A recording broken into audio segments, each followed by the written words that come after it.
Good afternoon, everyone, and welcome again. So this question has been going around a lot. What is Ideon?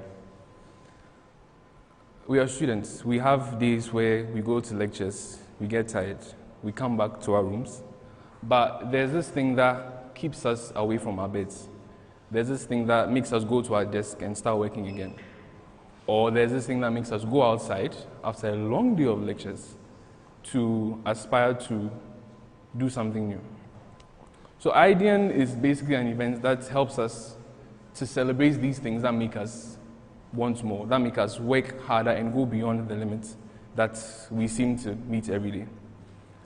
It's an event where we share ideas, where we tell each other what we are working on, what we hope to do in the future, what really gives us the drive to stay up till like 2 a.m. after a long day of lectures, or wake up early in the morning to work on it. It's a place where we celebrate our passions. It's a place where we shine the light on ideas, an event where we share illuminating ideas. So, welcome once again to the maiden Ideon event. And pay attention to everything these people have to say. We have people who know how to navigate the way through the world of careers, getting a career. We know people who work on all manner of projects, from EV cars to CANSATs to game development, and people who are into music. So, ladies and gentlemen, I entreat you to open your ears. You may learn something new. It may not be related to your field, but in everything we hear, everything we see, we learn something new. And that is another reason why we are here, to learn from each other. Not just to see what inspires other people, but to learn from each other. How can I help this person? How can I implement what he's doing in what I want to do?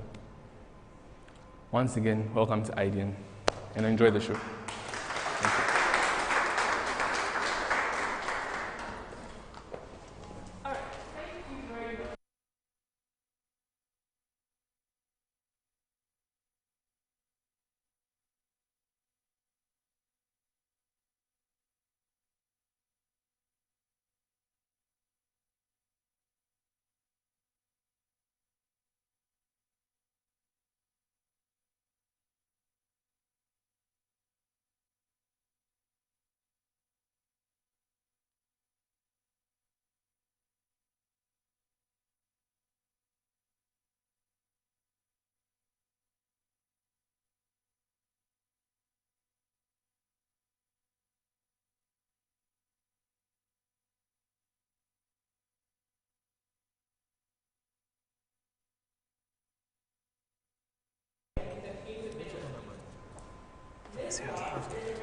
You know something.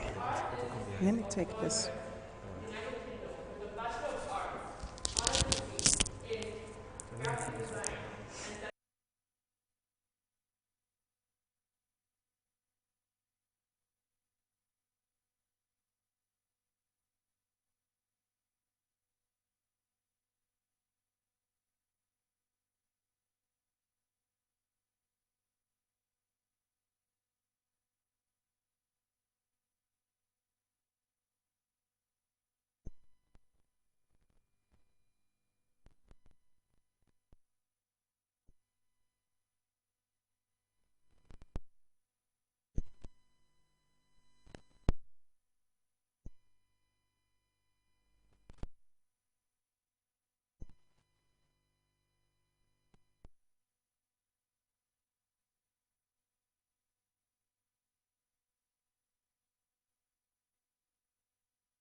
creative in this country.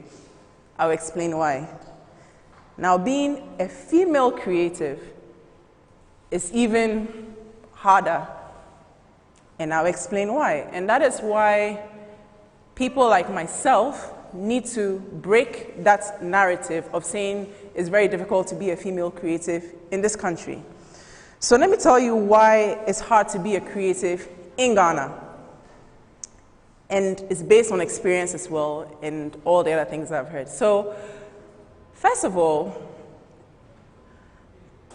we have this kind of mindset that creatives are not serious people. We like entertainment. We like, what's it called? You won't go to school and go and learn, just drawing and partying, and that's how it is. So it's very difficult to even tell your parents that you want to do visual arts or you want to do something within the creative space. You need to be a doctor, a lawyer, an accountant, something in that field. Well, I didn't do that, and it wasn't easy in my home. I've always loved art as a child. I will sit outside my house, I'll be drawing, my mother will be screaming, yeah, yeah, come inside. That was me.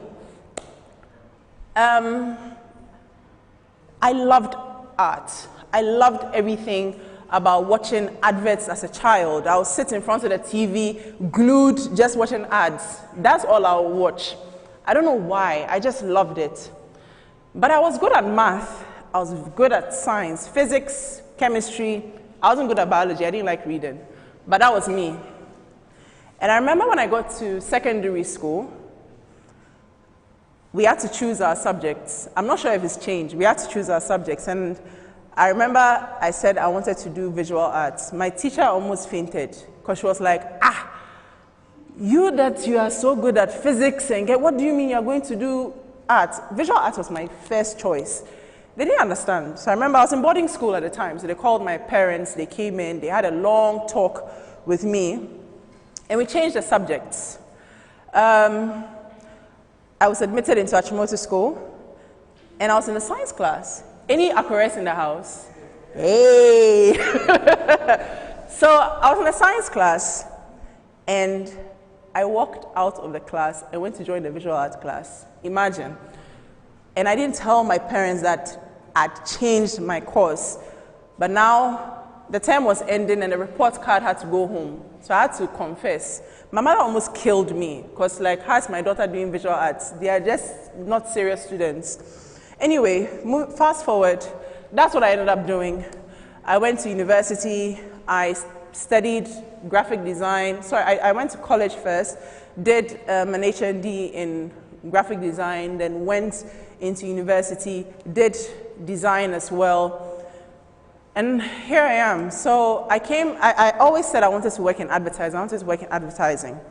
So now why I said it's very difficult. So first of all, we try to break the norm of being a creative and living your true self, really. So that's that boundary.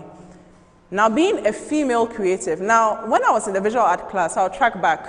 I was in a class, we had 21 students in a class, 19 boys, 2 girls. Fast forward to when I started working in the studio, in the creative department, we had 7 men, 2 women. I was one of them. You don't find women in the creative industry because it's not serious for a woman to be a creative. Now, it takes a lot to be a creative in advertising. It takes a lot of hard work, dedication, late nights, weekends. You sacrifice a lot. I'll break it down for you. You sacrifice a lot. But what they tell you is, how are you going to manage a home?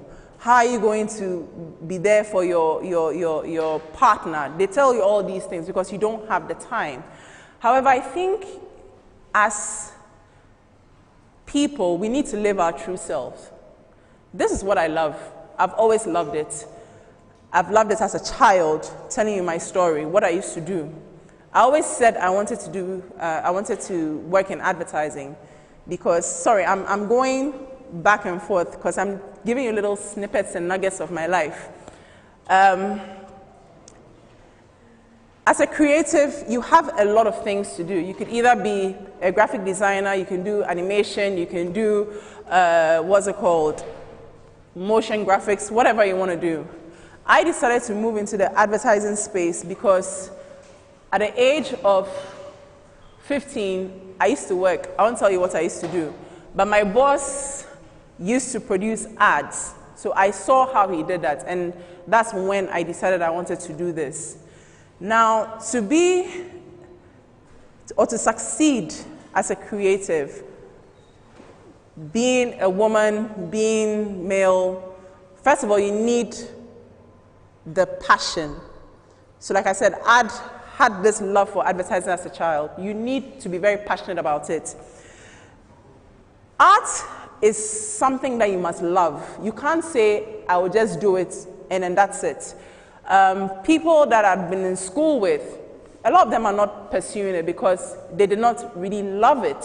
It was something to do whilst they were in school. However, if you have the passion for it, you would grow to love certain things. You grow to love global trends. You grow to love whatever is happening. You see other things that could inform your intelligence and inform your creativity as to what to do. So you need to be very, very passionate. That's one. The second point I'll say is dedication. You really, really need to be dedicated. I can tell you the amount of times I slept in the office. Somebody say, won't you go home? I actually slept in the office. I remember back in, I'm not going to tell you how old I am. I remember back in 2008, when we tried to pitch for the Vodafone account, I had to sleep in the office from Monday through to Thursday. I didn't go home with my team, just trying to pitch for the Vodafone account. You need to be that dedicated, and we did win the account. So you need to be dedicated. There are times where you have to do things that make you a little uncomfortable. If you are shooting an ad in a bush, or you have to go in the water, whatever it is, you have to do it. You can't say, oh, I won't do this, because that's how the best work actually comes out. Now, in Ghana, it's not so bad being a female creative. Now, back in 2019, I was amongst 15 women selected globally to go to Cannes and learn from other female creatives. And the kind of things that you hear, they get bullied. The women get bullied through salaries, being talked down to, and all of that. Even our neighboring countries, Nigeria and all of that, they tell you all these things, that being a female creative in the industry is really, really hard. And I was like, wow, I feel blessed, because the people that I work with always push you to do more. You fight with them, all right, but they push you to do more. Now, one of the things that has led to my success, I think the most important thing, and I think it's not for just the women here, even for the guys, you need to learn to reinvent yourself. Very important. Within the industry, you need to learn to reinvent yourself. So I'll give an example. I started out as a graphic designer. Design is my background. That's what I do. From being a graphic designer, I was like, it's okay. I need to learn more. I need to learn art direction. So I went into art direction. So art direction is trying to actually visualize how an ad should look at, be it print, be it, TV, whatever it is. So I became an art director. Now, as an art direction, you realize that it's not enough. So working with a copywriter and everything, I decided that, you know what, you need to learn the business as well within the advertising space. You can't say, I'll just sit in the creative space, like just being a designer and that's it and succeed. You need to learn the different angles of the business. So I started learning a bit through account management, working with the account managers, asking them, so what is this? Then they'll go, oh, this is the strategy. Oh, this is this how you do it this way. Then you actually need to learn what strategy is all about. What is the cultural context? What is the, what's it called? Consumer insight to inform your creativity. Then after I was like, okay, I grew into the space of being a creative director. Okay, now I'm a creative director. Is that enough? Not really. Times have really changed. I started my career back in 2004. We are in 2021. So much has happened. So much has changed. We've moved from print billboards. We are doing digital billboards. We're doing social media. Social media back in the day was just a social media post on Facebook, and that was it. Now there are TikTok videos. There are all these things. You need to reinvent yourself and move with the time, because as a creative, if you don't do that, you'll get lost. And I've worked with a number of people who just got lost in the craft and in the skill. So you need to keep reinventing yourself. I have, apart from working in this space, I moved into a space of real estate and tried to channel my creativity through that. I moved through a space of working in TV, running a TV station. Don't ask me how I did that, but yes, here we are today. And then we are back in the advertising space. So you need to reinvent yourself. You, as a creative, you can't say, this is it and I'm okay. You need to keep reinventing yourself. In anything, any career, you need to keep reinventing yourself and keeping up with the time. So what's going to happen is you'll be there and somebody just come and swoop in, and that's it. So I just leave you 3 things today. You need to be passionate, you need to be dedicated, and you need to reinvent yourself all the time. So that's all I have for you today. Thank you very much for having me. Thank you. Your questions. Okay. Thank you very much, Miss Yard. So I have a quick question. How do you do it? How do you do it? So because I read your brief, I see so many experiences in various companies, and I hear your experience so far, and I just wonder how you do it, especially as a woman. Like I said, it's you need to love what you do. Honestly, if you don't love it, I mean, it just flies over your head. You need to love what you do, and you need to try to understand what you do. So basically, it's a passion. And when you are a creative, or when you're in the space that I've been in, I think I'm humbled to have played so many roles, and humbled to know almost each section within my space. So you don't sit down and say, okay, this is this person's job, this is that person's job. You need to put yourself into it and then help. So I'm not a writer, but somebody can ask like, hey, this has to go. You will learn on the job. You need to put it together. You can't say, oh, I don't know this and I'm leaving it. You need to put yourself in the whole thing and be passionate to get to wherever. Yes, that's it for me. Thank you very much. Thank you. Okay. Please, does anybody else have any question? Any questions, guys? Or would you like to see it after? Okay. Okay, so you mentioned that you were good at science, you were good at math, all those nice subjects. And I think all of us here can affirm to that narrative that in African households, as long as you are good in science subjects, you are supposed to go into the science field, like scientific field. So how exactly did you manage, like, you know that deep down you love the creative arts and all, but then the narrative is saying this, how did you do it, like justify the It was very difficult, trust me. I'm not proud to say I didn't listen to my parents, but I'm happy I didn't do that, because at the end of the day, I'm doing something that I love, and you need to do something that you love. You see, we all have one life to live. And you need to live that. Do not live somebody else's life.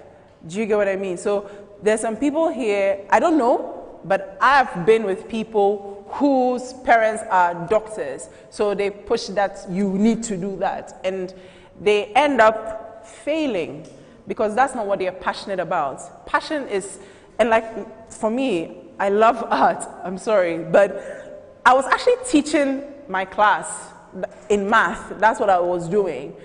So I knew it, I could close my eyes and do it, but that's not what I loved doing. So you need to follow your heart, follow your dream, and live your life, really. So, thank you for having me.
Please, no questions.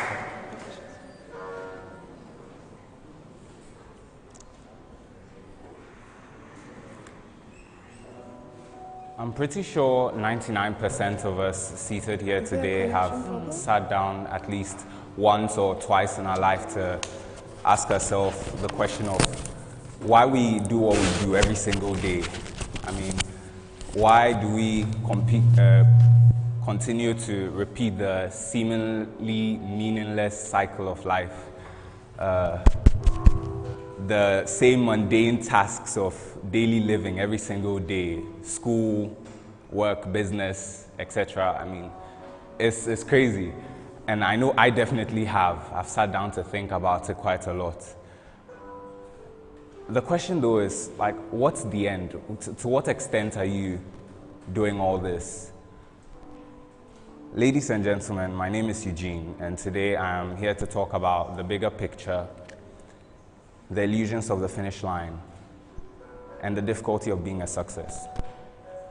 Now, the sad truth of life is that there is no real apex or peak or zenith to which we mere mortals can say to have attained.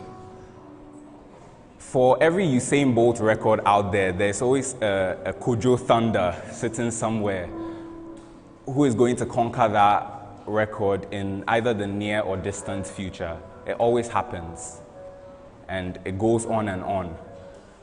And forget all about Maslow's theory of whatever for now. I mean, to him, there was a finality, self-actualization, that point where you felt you had accomplished everything you could possibly want. But the truth is, in doing that, you indirectly and possibly inadvertently also open up the door to bigger and more challenging things out there in the world for you. There is no absolute success in this world. There's only constant and continuous progress. Or at least that's how I see it. There's no absolute success. One can never really get there, or in Ghanaian English, catch. Nobody can really arrive at a final location unless, well, you've passed on, but let's leave that for the darker periods.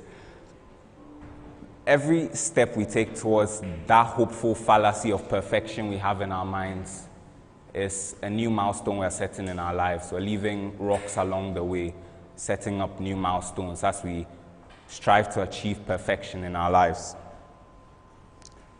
Now, I'm not calling for a nihilistic approach to living your life. I'm not asking you to stop looking forward to setting a new record or breaking a personal goal or something. No, please, relax. It's very far from that. In actual sense, I'm telling you to go for it, because probably that feeling of euphoria and picture of utopia you feel in your heart and you see in your mind, dopamine, as the scientists and the psychologists would call it, might just be life's subtle way of pushing us and giving us a self-determination and motivation to go ahead and do more things with what we have available. Now, it's very difficult being a success. And the difficult thing about being a success is that you always have to keep on being a success. You can't fake out of it once you get in there. It's always difficult.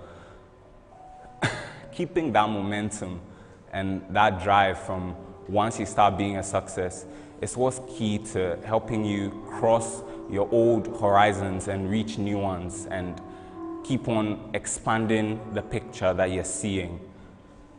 Now, I personally feel like the true goal of successes and what you feel after them is not gained when you're done achieving them.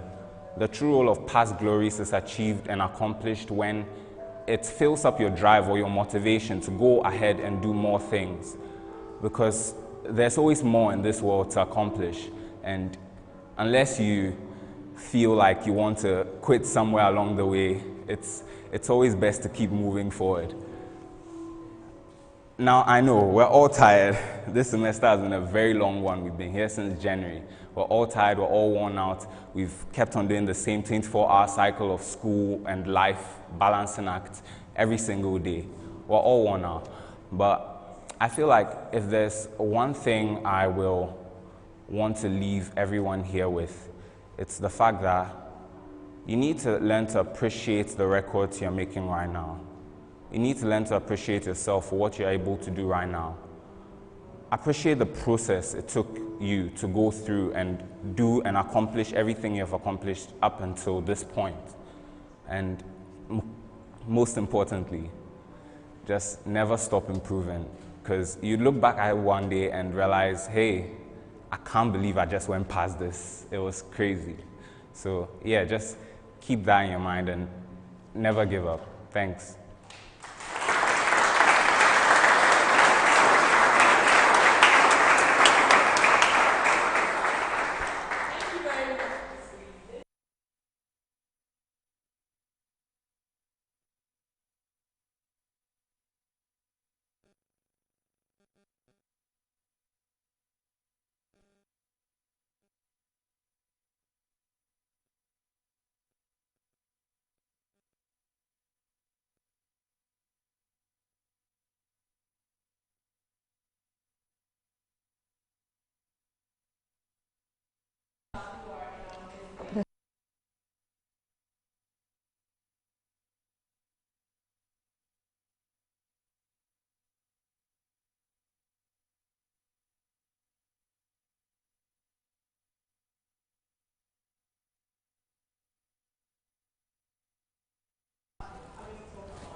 How do I turn it on?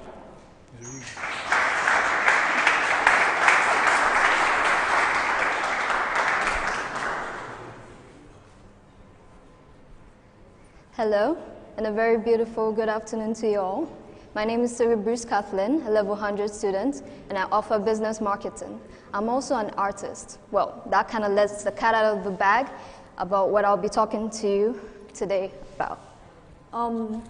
As it was said, I am an artist, and I am the originator of Kathleen Art on Instagram. I didn't just come to be an artist. Well, when I had to do visual arts, and they asked us to draw stickmen, and I know we all had to draw stickmen when we were younger. My classmates were all drawing perfect stickmen. My teacher asked me, what have you drawn?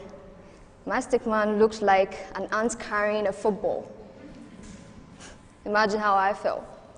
So basically, the essence of the stories tell you that there is no artist that is born. And art is generally just an element of expression. It expresses who you are. It's something to be free with. I personally specialize in animal art. Excuse me, please. I personally specialize in animal art. I chose animal art because I was looking for an avenue to express myself. I wanted something that I'll be able to put in my every character. Like, for example, lions. Lions are very brave. Then you have timid animals, and you have very gentle animals. Well, if I was to draw an animal right now, I would be, well, basically a rabbit. I could draw a cartoon rabbit or a real rabbit. Cartoon rabbits, probably Bugs Bunny. You know, what's up, Doc? Like, just to express how I'm feeling right now in this moment. And all of you can express how you feel right now in this moment or in any moment through art, because it's just an element of expression. There's nothing complicated about it. It's just being free, the freedom to express yourself. There are many types. There's sculptural art, there's painting, there's landscape, there's portraits. I have a friend, he draws food. I asked him, why do you draw food? He told me, because I love food. And I told him, why don't you just go buy food? He said, will you buy it for me? Well, that's just a little joke. But he chose food because it's what he loves. Another friend chose portraits, to draw people, to draw how he sees them. He specializes with their eyes and their smiles. He brings out what he sees in the people in his very own way. That's his version of self-expression, what he loves about people. So that's just another example that art overall is just a matter of expressing yourself. There's nothing complicated about it. I was gonna show you, okay, it seems it's working now. So this is a sample of my art, a horse. Now, the moment I drew this horse, I was feeling quite majestic because, you know, that day I remember we had a sports event and, well, not to brag, but I was first. And I was feeling quite majestic, very full of myself. So I decided to draw a horse. I don't know if you can, okay.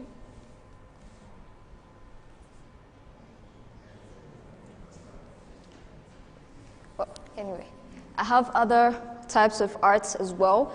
There's a snow leopard, a lion, anything that I'm feeling, anything at all. And I know there's an artist in every one of you right in this moment. So I'm going to call upon someone.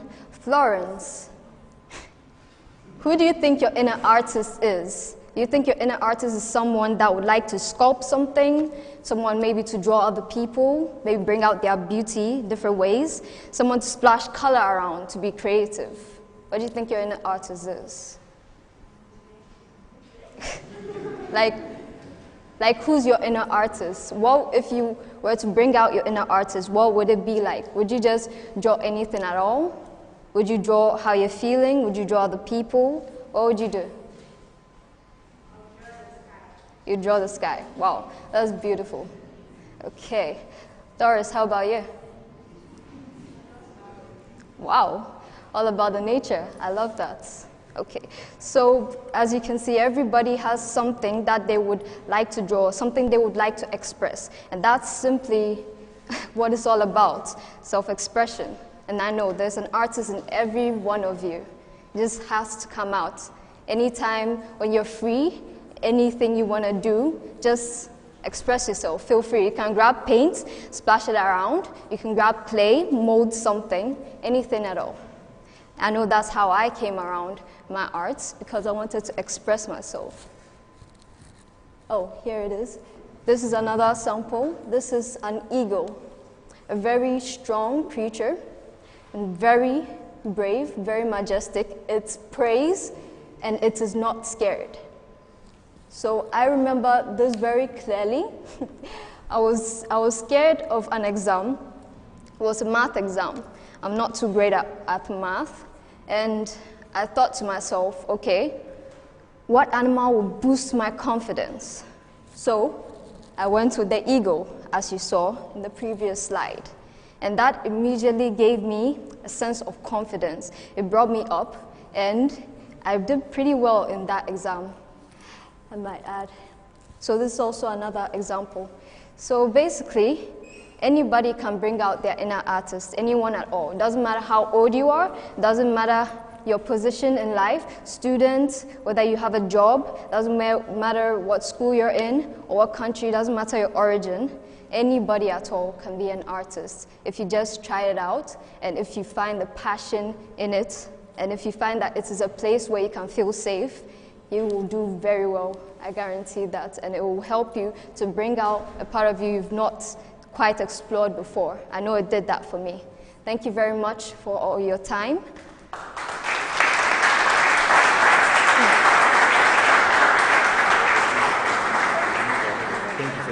What happened with this? Sorry. We'll talk later, okay? Sorry. You have to later. It's okay. You did it. Now for an interaction.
Good afternoon, everyone.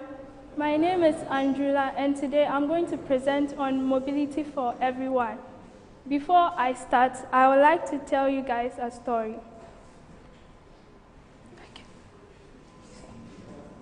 So, back when I was young, I had a grandmom. Okay, so the slide will show, but I had a grandmom. She was a very vibrant woman. She was always active in her old age. And then one day something happened. She just fell, and then she couldn't walk again. She had a stroke. We lived with her, so we had to, some had to give up jobs because we are a middle-income family. We had to give up jobs to take care of her because she couldn't move, and she was quite big. So we had to move her in and out day and night, take care of her. And then we did that till the year she died. It lasted about a year, and then in 2012, she died. So with this, I developed a passion into going into assistive technology, right? So that is where my passion grew from. And then when I grew up, I realized that my grandma wasn't alone. According to World Health Organization, there are 7 billion people with disabilities around the world. And out of that, 75 million need wheelchairs on a daily basis. And thinking that we are in a developing country, it is very hard to access some of these things. Okay. And then, the next slide. Okay. So, and if you go, if you are looking at the market, right, an electric wheelchair costs about $1,500 to $5,000. And in Ghana, the minimum wage a person lives under is 8 cedis a day, which becomes impossible for the person to afford a wheelchair, an electric wheelchair. And with that, the dependency grows day by day. If your sibling or your grandmom has a disability, you have to end up taking care of her because you can either afford a manual wheelchair or nothing at all. So my team and I came up with a goal, and our goal was to provide a hybrid wheelchair. That was a wheelchair that could run on electricity and also manually. And then also, our goal was also to make the wheelchair low cost and source materials from Ghana. Okay, so, yeah. So I will also want to talk about our journey. Can you go to that slide? So it all started one day when my teammate and I, particularly Barnabas, we paid a visit to the nurse at the first aid center. And then whilst we were talking to her, we noticed a wheelchair at the corner. And then whilst we were interacting with her, we were like, oh, this is a wheelchair for emergency situations, right? And then we were like, so if there's an emergency situation, there has to be someone who has to push the person all the way to, like, maybe from the class. They'll have to push the car all to the class and then back to the first aid center. And then from there, we realized that there was actually a need for us to build electric wheelchairs. So it started there. So this is us with Barnabas trying the wheelchair in the first aid room. And then what we did next was we went to Agbogloshi. First of all, it wasn't intentionally for us to get the wheelchair. We just went there for a class project. And then we saw a wheelchair that belonged to the scraps, and it was about to be melted to steel. So we thought, why not buy this wheelchair from the scrap market? So we got it. And we got it for an affordable price, which is 80 cedis. So, and then we came back. And then later, Barnabas was roaming around town, and he saw old hoverboards lying around. And then he got one. And then he came and he told the team, what if we harvest the hub motors out of these to power the wheelchair? So we actually also got a hoverboard motor. And then we came back to the workshop. Yeah, I don't like smiling when I'm working. So we came back to the workshop. We disassembled everything. We got the hub motors. We drilled holes in it. We built spokes all together. And then we put in the hub motors into the wheelchair to actually make it run on electricity. So this is where we are just now. This was yesterday at 3 a.m. when we finally assembled all the parts of the motor. So I can tell you that we are done with the mechanical design, and now we are at the controls part. So this is us in our electric vehicle. And then with producing it, we realized that the total cost and it was self-funded with some other people funding us. And then the total cost was $191.74. And that is an equivalent of 1,100 cedis, which means that if we actually start building these in Ghana, we could actually sell it at a more affordable price where the average Ghanaian disabled person can afford. So this is it. And then with our future modifications, we also thought of adding an LCD display.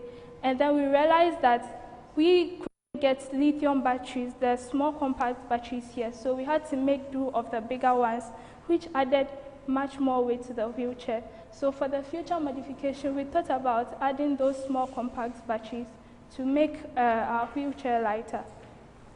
And then moving on, what we would need is we will need more procurement service in getting some of the batteries, some of the electronic components, and then we'll also need this PCB manufacturing service where we can manufacture our electrical circuits. And then we'll have to get help on shipping and freight services, because you know Ghana, when you order some things from abroad, it's actually expensive trying to clear those things. And then finally, we'll want to have partnership with hospitals and health facilities so that we can get an opportunity to sell our product to them. Okay. And then in conclusion, what my team desires to do is that we want to make sure that mobility is not just luxury. Mobility should be a necessity for all disabled people. And all grandmothers and children who are suffering from disabilities shouldn't be burdens onto their family. People shouldn't give up jobs just to take care of them, but they should be able to make do and go around and just have anything they want to do. So that is it. And then after, I want to introduce my team. So this is me, Andrula, I'm the project lead. Then we have Barnabas, who is in charge of project design, and then electronics and electrical controls. We also have MFA, who is a first-year student, and she is in charge of the mechanical design. And also Farouk, who is also in charge of the design, mechanical engineering level 200. And then I'll end by giving acknowledgement to Mr. Edward Daniels and Uni Sisabwaji. They helped us, they gave us some funds in starting the business. And then Abu Karim and Dominic were key in helping us fabricate our parts. And then finally, I have to give thanks to Melissa. She was helpful in all the process. So thank you.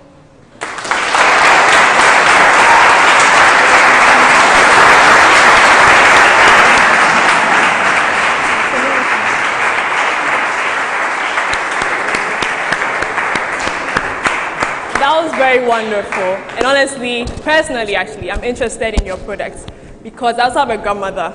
And at home, we call her Zoom Lion, not because she's so cleanly, but she's everywhere. She wants to be every single way. But the thing is, she has a hip problem, right? And she's not being able to be mobile as much as she'd like to. And so, Andrula, when your product is ready, hit me up, right?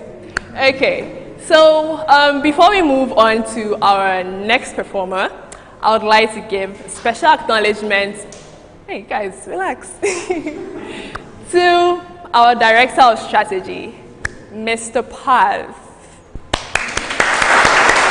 Thank you very much for being here. All right, so for our next performer, we have a business owner here. She's coming to tell us about her journey so far and how she started her business.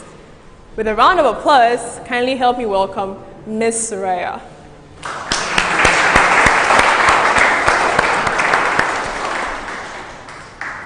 Ladies and gentlemen, good afternoon.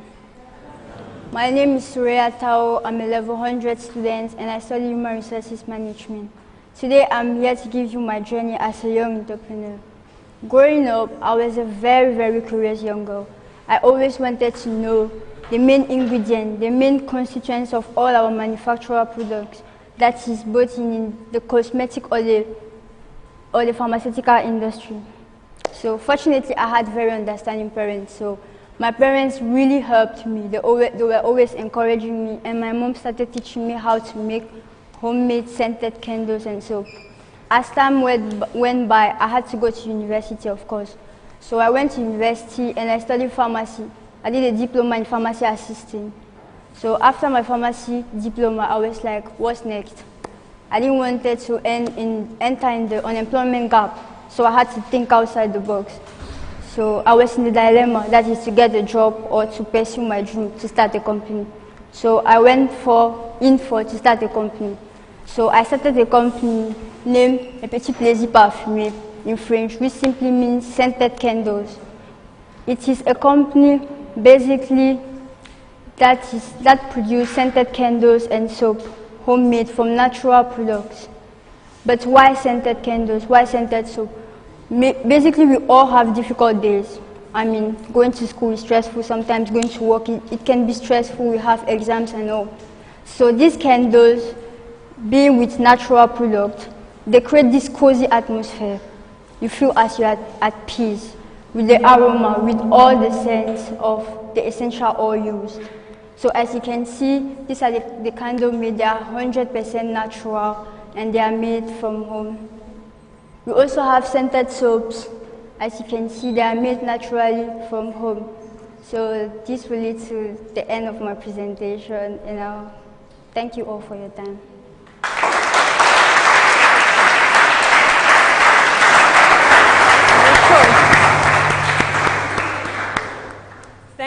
Miss Soraya. I believe everyone is going to buy from here, right? Yes. Miss Soraya? Yes. Do you have some candles and soaps for us? Unfortunately, it will be ready as from the month of July, so our website will be ready and you all can make your orders. Thank you. Okay. So you guys should stand by. You guys should stand by for her social media and website very soon. Next, we'll be moving into the science and technology category. But before that, I want to see who else is a business owner here, because I believe that we as the ACT community, right, we should be able to support our own. And so just as Ms. Soraya has come to talk about her business, I'd like others to also talk about theirs. So any business owner here? No, please stand up and introduce yourself, please. And I don't have a phone to also follow me. Do you know what? You see those flights that have, you see, that's what I was trying to say. Those ones.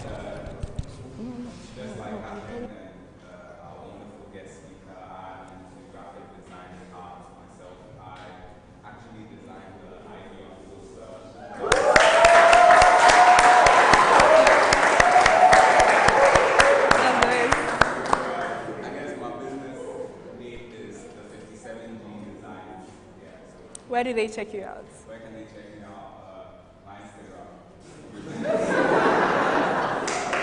Yeah. All right. Any other person? Okay, Mr. Samuel.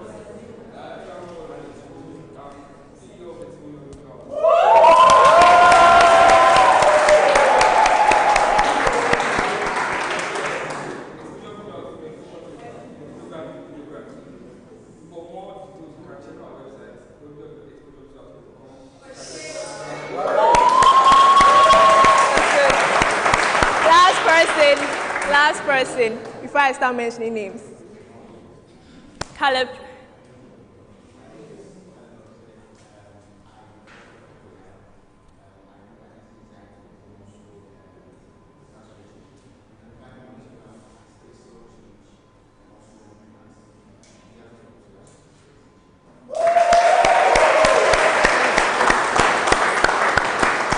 So, as you can see, ACT has a lot of talented people here, right?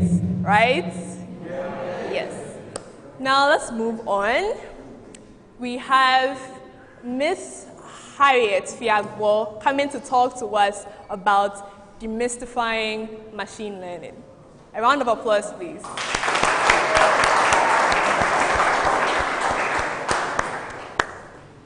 You sure?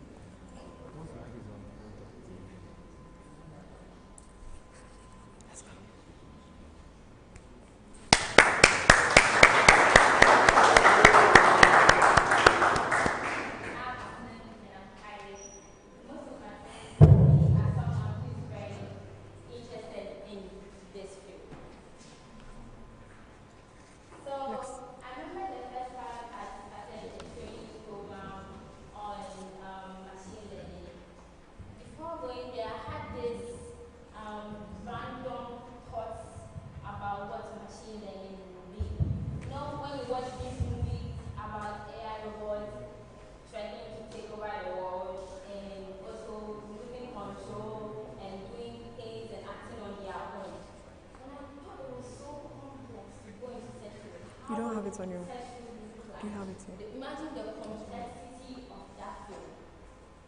But interestingly, after the training program, I realized that my thoughts were too far-fetched.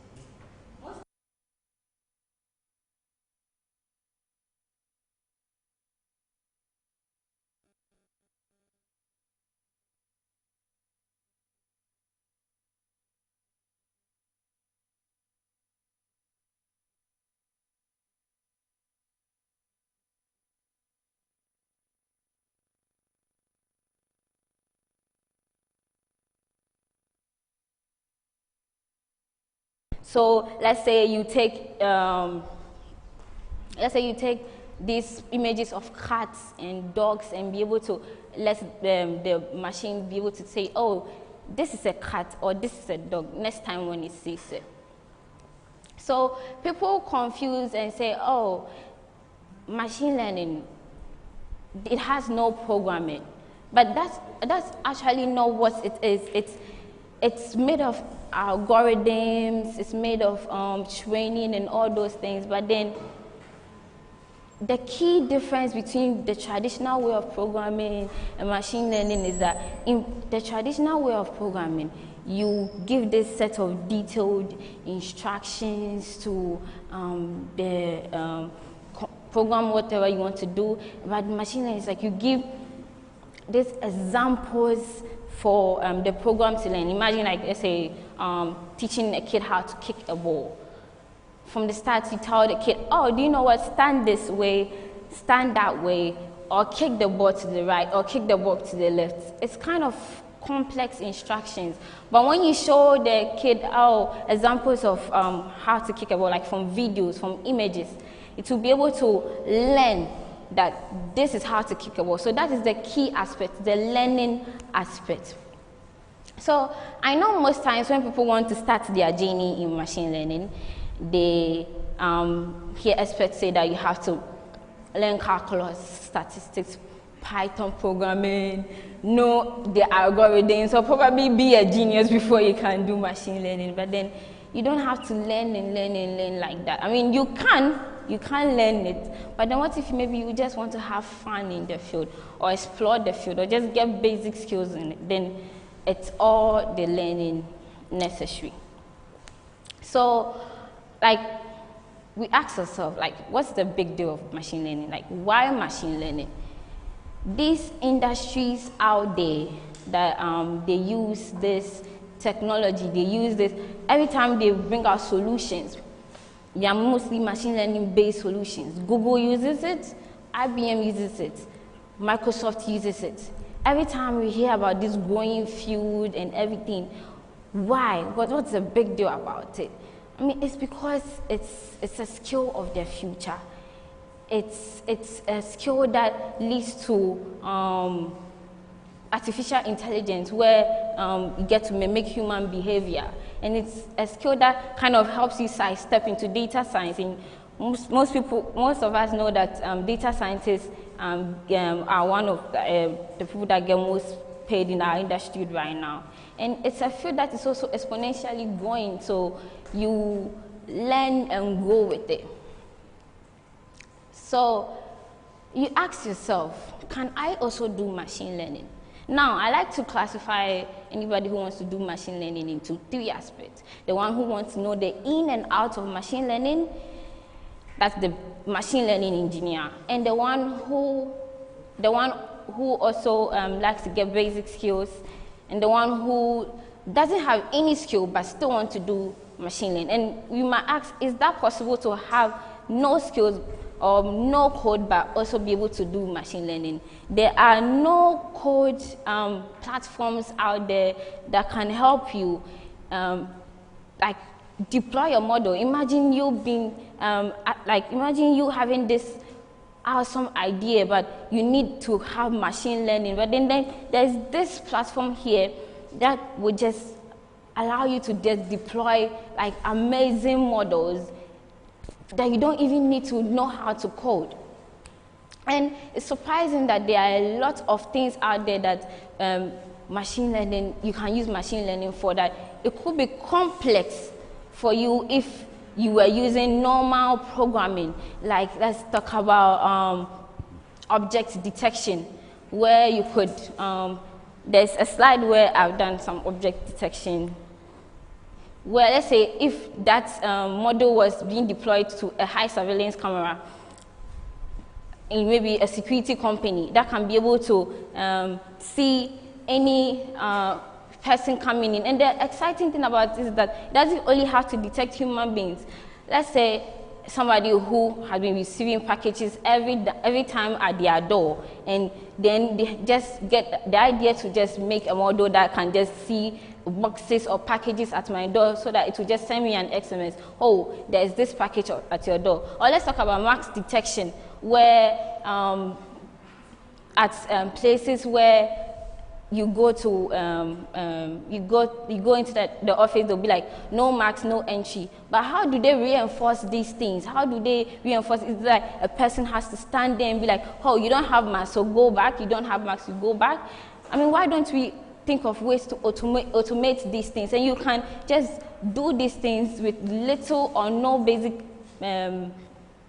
ideas in machine learning. There are a whole lot of ideas out there you can explore, like emotion detection, like face recognition, like there is even a model out there that you can even do to detect if there's fire burning at some place or not, or maybe be able to detect human beings in the fire so that it will help those fire service people be able to save them. And there are lots of things waiting for you out there to explore. A lot. I know of photo restoration centers where when you have these torn photos and they want to restore it for you, maybe of a precious somebody, like maybe let's say Andula, the grandma, and maybe let's say that photo she took, maybe it was on the paper and it was torn. And she wants to restore it. I know these photo restoration centers, they take a lot of money for that. But what if you could just do a model that could just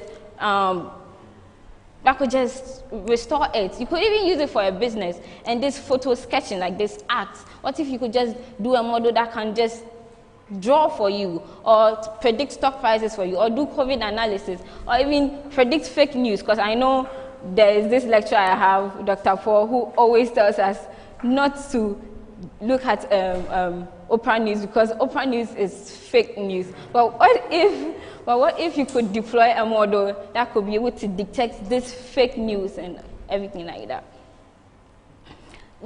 My whole point is that there is this world out there, there's this journey out there waiting for you to explore.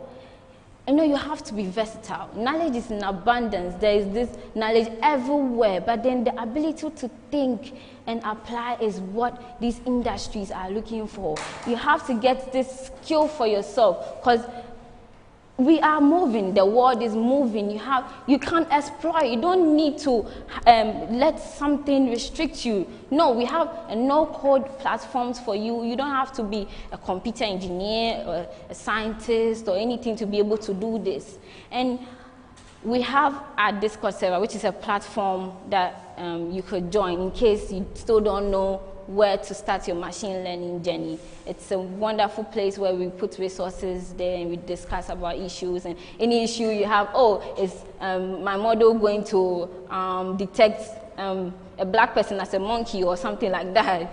So the platform is out there to help you, and we hope that you could join us to establish this wonderful machine learning community that I'm visualizing of. Thank you.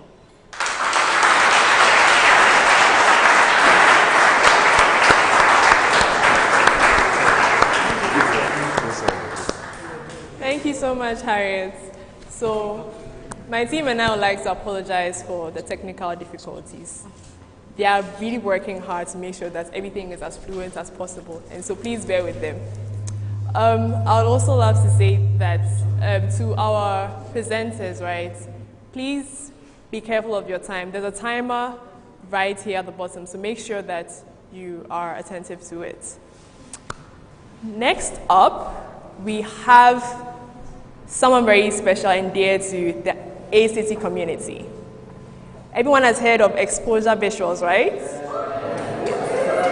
All right. And so we have Samuel Odoko coming to talk about his journey in photography.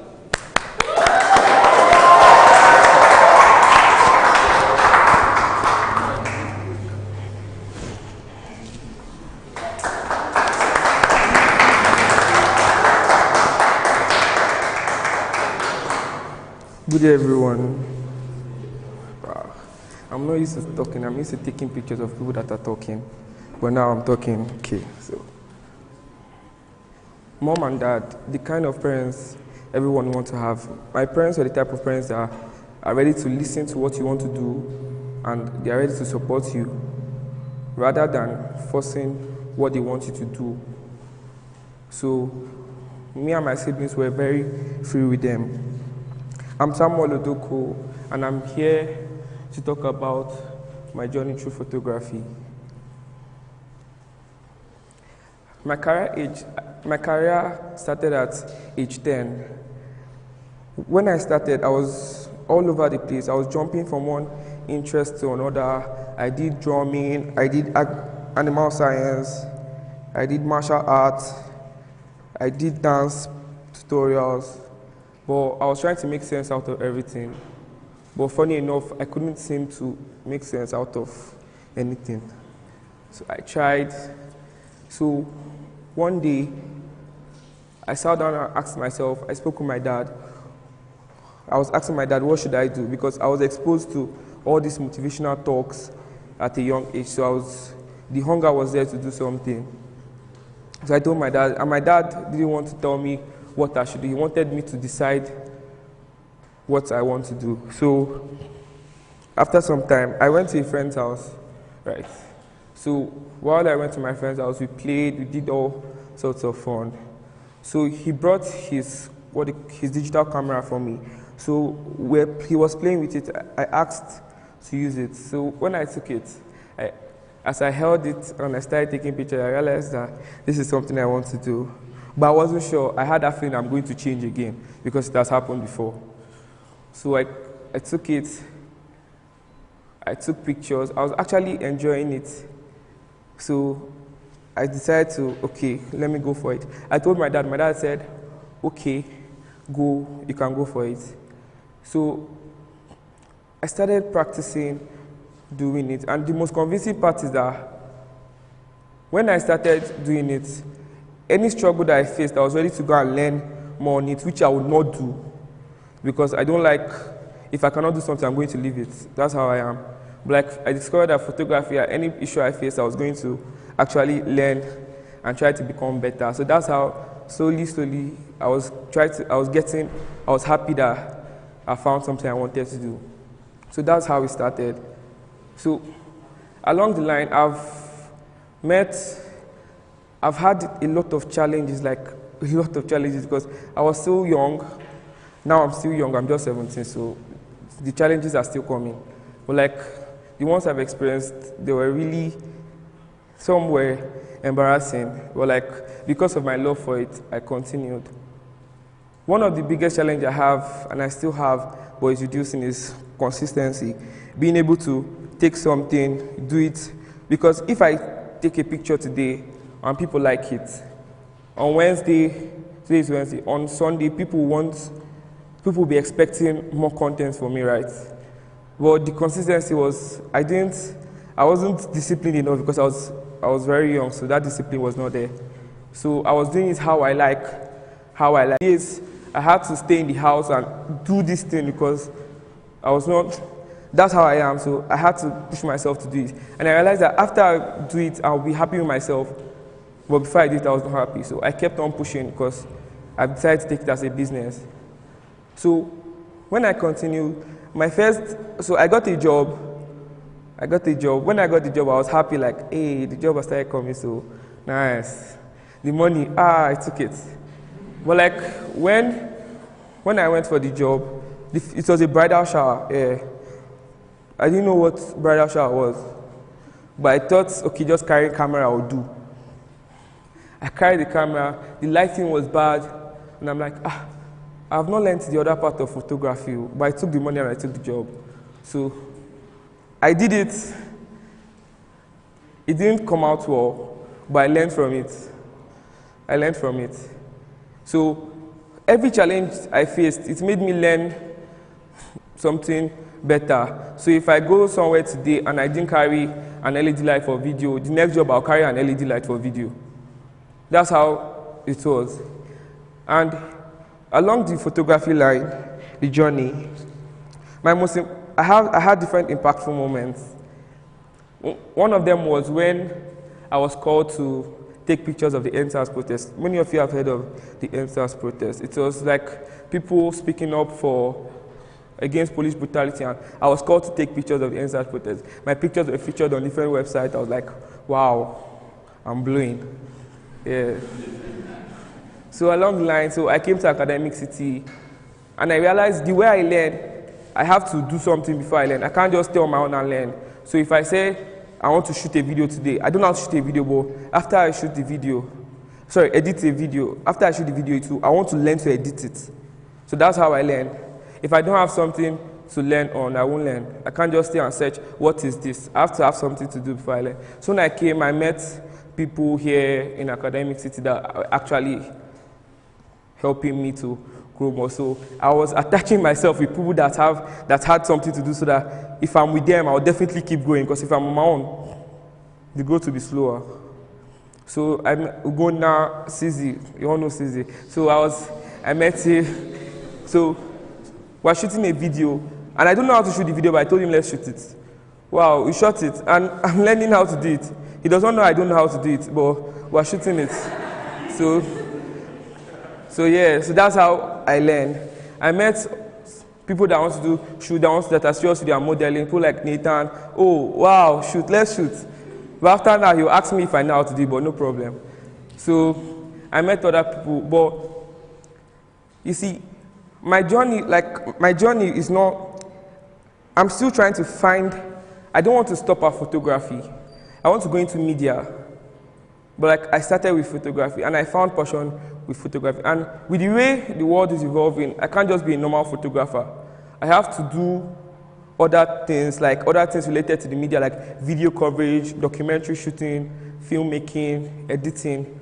So I'm not just going to stop at photography. I'm going to go beyond photography. Because if I go beyond, I'm no longer staying on photography. I can be called to talk on filmmaking, documentary shooting, every other thing. I won't just be known as a photographer. So that's my aim, and that's what I plan to do. And I'm not at the top, I'm not close to the top, I'm not listening, but every step I take is actually giving me motivation to keep going. Because I'm not the type that likes motivational talks, videos. It doesn't motivate me. I want to see my progress. If I take this step, I know that I can take another step. If I take this step, I know I can take another step. And photography has helped me actually sit down and learn. Sit down and learn, because I want to jump to start taking professional pictures to bring me back to where I jumped from, and take me step by step, step by step. So it has made me to be patient about what I want to do. So that patience, I'm applying it in every other thing, every other aspect. Thank you very much.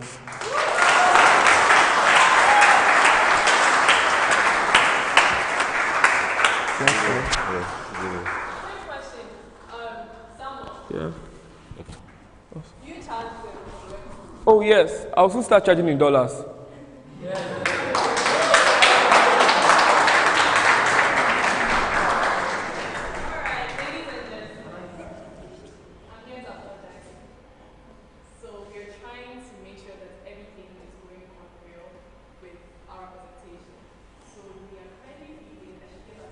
Okay.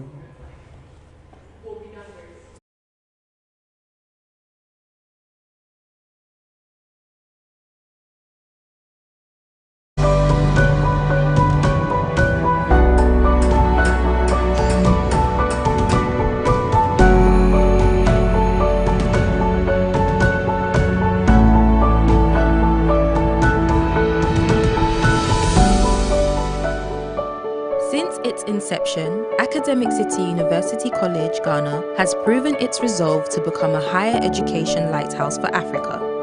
For a nation that seeks to thrive in every new world order, A-City's futuristic curricula not only graduates a generation of leaders harnessing the profits of today, but work for the gains of tomorrow through creative thinking, entrepreneurship, and innovation.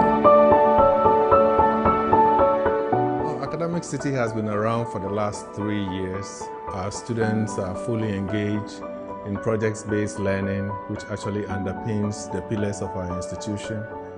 We've worked on the local vent, which was actually a response to the pandemic. Our students are working on a smart bin, obviously a response to the waste management challenges that we have. in our country and also in the sub-region. Our students are working on an autonomous electric vehicle at this time. Having been around for 3 years and really trying to drive our fingers into some of the critical challenges of our time, for me has been some of the highlights of the last 3 years here in the Valley. Well, Academic City is underpinned by 4 core pillars, which is the learning environment is experiential. Our students have to touch, feel, and experience everything that they're doing. You know, telling a story is one thing, getting to do it is a different thing. It has to be within the African context, because ultimately we have to make sure that our graduates are able to function in this environment, which I believe has many more problems than many parts of the world. The other pillar that kind of makes us different from similarly situated institutions is definitely the concept of unified learning, where we bring all the diverse departments together to try to work on common projects. We feel that that is a clear reflection of what the work world is. And then we have extensional, because we also understand realistically you can't do everything in 4 years. So how do we tool them up so that they can go out there and continue to effectively function outside our campus? So those are the pillars that drive what we do and actually underpin the projects that we've been doing in the last couple of months. For the better part of our student development, our focus is not only on developing academically brilliant students, but students who are ready psychologically to fit into all spheres of societal life. We are very intentional about what we do to prepare our students for the world of work and also to launch them into adulthood. We set aside time specifically dedicated to career development workshops when creating our semester's timetable. In preparing future-ready leaders, Academic City carved out a unique curriculum which has courses like Leadership 1 and 2. And in these courses, we delve into the minds of leaders and looked at how they handle various tough situations. As Academic City's first Student Representative Council and the President, I believe that it is important for us to right now establish lasting communication channels for this council and future ones so that we can serve the community well. All students are encouraged to pursue internships from their first year through to their penultimate year. During summer vacation 2019, I had the opportunity to be part of an exchange program in Johannesburg, South Africa, where I took courses in videography, desktop application, and photography. The hands-on learning and interactive session here at Academic City boasted by confidence and adequately prepared me for such an opportunity. We are a campus full of diversity and different cultures. Our Students and Community Affairs team is experienced in working with people from all walks of life, students from all walks of life and different backgrounds. We promote an environment of inclusion, and this trickles down all the way to the cafeteria, where you will find at least once a month meals like culturally inclusive meals like acheke, sadza, egusi and pounded yam, which the international students really love because it reminds them of home. There has to be a balance between academic life and social life, and we are creating an amazing space for students where we have pool tables, tennis tables, we've got a huge football field, we've got a multi-purpose basketball and volleyball also. And student engagement is an extremely important aspect of student life. The Happiness Club is a student-driven initiative here on Academic City College campus. We started off this club with 3 main intentions: to share, to give, and to create lasting memories for students. We have a secure hostel facility which houses 255 students. It's fitted with ACs, shared bathrooms and kitchens, lounges that are also fitted with televisions. It is important to create an environment for students where they're able to express themselves not only academically, but creatively and emotionally. And this is what Academic City has created. To ensure our students are ready for work anywhere across the globe, Academic City University College is making great strides to partner with top-ranked universities to offer our students a diverse view of their programs of study. Starting fall 2021, Academic City students will have the opportunity to apply for an accelerated master's degree at WPI, meaning that in a span of 5 years, they can earn an undergraduate degree from Academic City and a master's degree from WPI. In addition to this, students will also have the opportunity to apply for a semester or annual exchange at WPI, being based at WPI in residence, taking courses at WPI, paying A-City tuition rates. After successful completion of the 4+1 initiative with WPI, an A-citizen will have 2 degrees from 2 top-end universities, which is Academic City University College and WPI. But more importantly, our students will come out well-rounded, having knowledge for their continent they live in, as well as having exposure internationally. This will make them competitive both at their local, regional, and global level. This partnership is a catalyst and endorsement in aligning Academic City to the global benchmark and best practices in academia. And we are just thrilled to have this opportunity in time for our inaugural class of Academic City students. In yesteryears, assistive devices and prosthetics were only intriguing fairy tales and fictions. Today, they are fast becoming the bedrock for a robust economy. We cannot deny that the new technology will drive an efficient and highly productive workforce. Who gets to lead the change? Those well vested in the new know-how. As Academic City, we believe that education has to mimic emerging technology trends in industry. That is why at Academic City, even though we have 3 main faculties, the Faculty of Engineering, Faculty of Computational Sciences and Informatics, Faculty of Business Administration, Entrepreneurship and Communication Arts, we make sure that these programs have new and emerging technologies such as artificial intelligence, data science, fintech, thus preparing our students for the future of work. You see, the jobs of tomorrow look nothing like the jobs of today. And for our students to remain competitive, we need to make sure that we're giving them the adequate skills, knowledge, and skill sets so that they can adapt in an ever-evolving world. We are so excited that finally we have rolled out our 2 new programs, Robotics Engineering and Biomedical Engineering. As we see all over the world, globalization and industrial revolution is still taking off. And to be able to do this, we need graduates who have the skills, knowledge, and expertise to be able to run some of these robots that are taking over industries. We know that things like telemedicine, medical operations being operated by robots will need skill sets even in Ghana to be able to do this. We are at a time in Africa that we can no longer wait for others to develop it. We need to prepare our students to be able to do this themselves. Looking at the current state of roads in Ghana, we as a robotics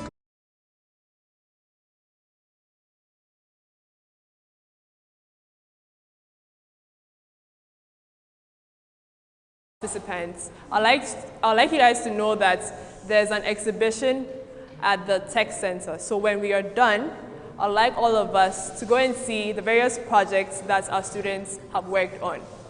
Now, to our next participants, we have Mr. Barnabas Nomo and Mr. Kojo Yanka coming to talk to us about a biorunner. Let's welcome them, please.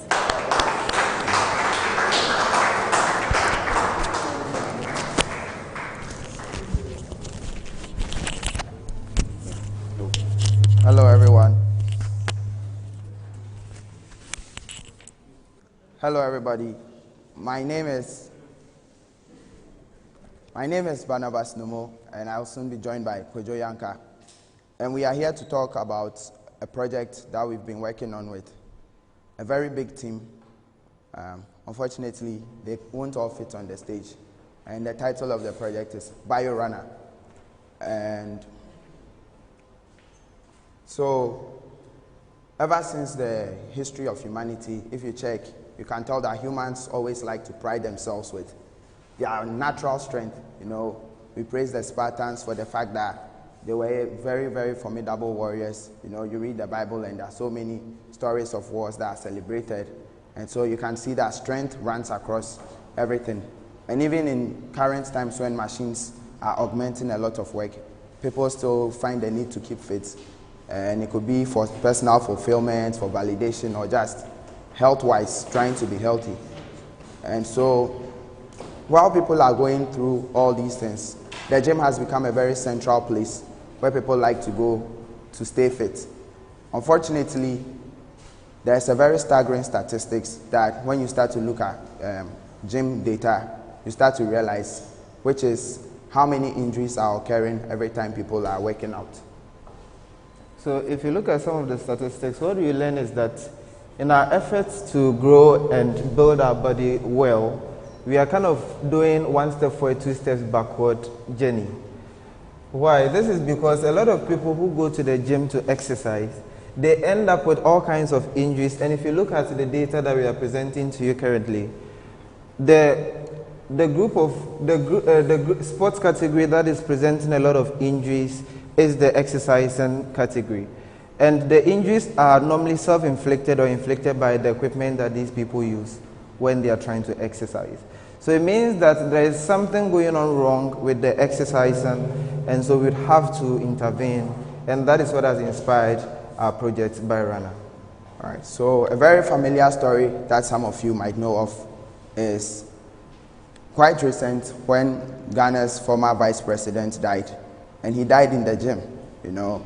And not to blame anybody or say, oh, he was old or something, but there are so many things that happen to the human body while you are exercising that no one has any way of telling, because first of all, how many gym instructors pursue any course in advanced biology, for example, right? Because if they did, they probably won't be in a gym, you know.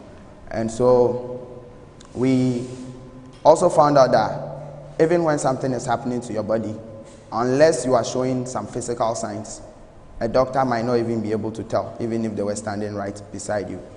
And so the goal of BioRunner is to simply stream data from a human being's body while they work out. And based on all the data streams that are coming in, we can determine what the body is trying to tell us. Right. All right, so if we can better understand what the body is telling us in order to inform both the individual exercise and their health guidance, we would have to collect a lot of data and analyze it. So some of the data metrics that we are taking will include, as we go, you come to realize some of the data we are collecting. But then all these data we are collecting are geared towards certain goals. And those three main goals is that, first of all, we want to be able to predict some of these injuries we were talking about earlier before they could even happen. So if you went to your gym and you're about to lift a certain weight, with the data that is being displayed to you, you can know beforehand whether or not the weight could harm you or not and prevent yourself from incurring that injury. Additionally, we are also hoping that this data we are collecting will be able to help us provide information to individuals who are trying to train themselves, so that if you want to build your body to a certain weight, we can give you a certain activity, exercise, and patterns that will help you attain that goal. So those are some of the things that we are looking to provide to the individuals.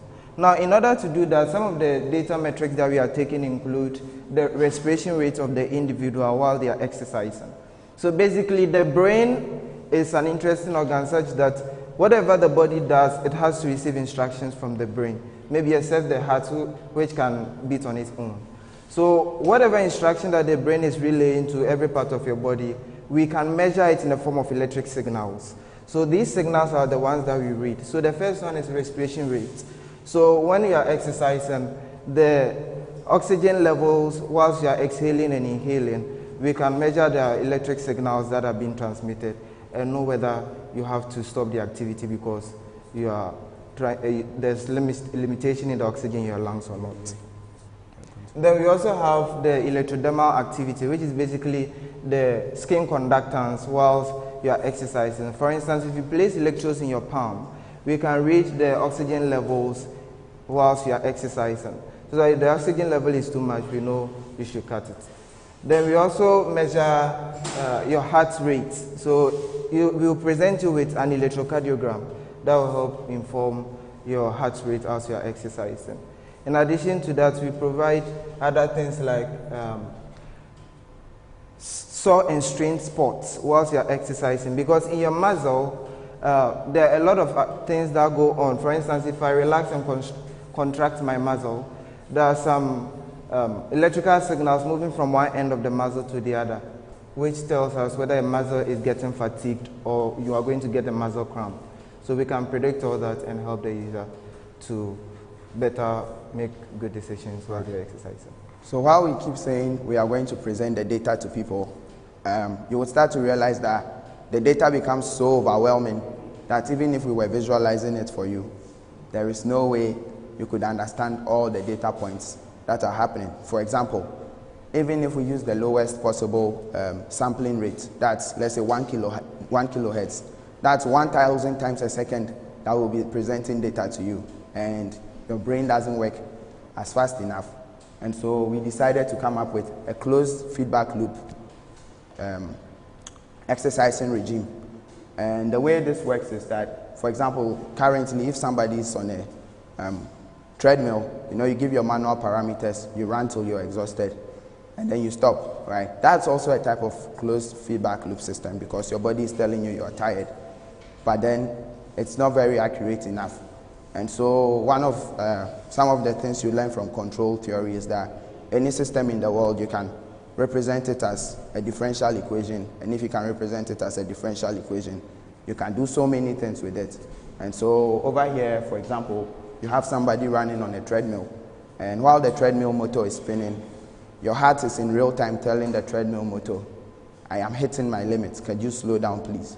Or I'm feeling a cramp in my right thigh, and so I'm probably overdoing it. Maybe I need air, And so those are so many data points that if you had a computer handling that type of processing for you, you could easily do it. And so currently, this is where our focus has been for some time now. And this is Nanefua Coleman. She's in her second year, and she's been our test subject since last year. So all the data we show you actually came from her, and she's been very resourceful. And so this is an example of a closed feedback loop system where there is somebody standing here in real life. We didn't have a treadmill, but this was a game we took, and we had to kind of, for lack of a better word, hack somebody else's game to put in these data entries. And so what happens is there are things moving towards her, and while the things are moving towards her, if her heart rate is slow, they start to move fast so that she can build her heart rate up. But then if it starts to increase too much, then the things in the world slow down.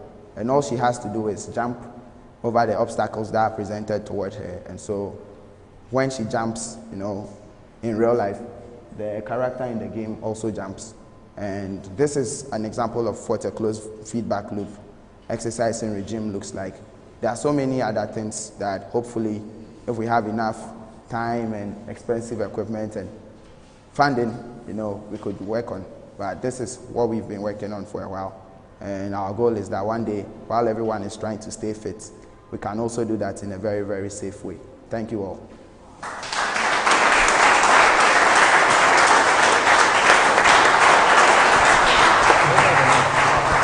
Video. Thank you very much, Mr. Barnabas and Mr. Kudo. Next up, we have someone who is about game developers. You all love games, right?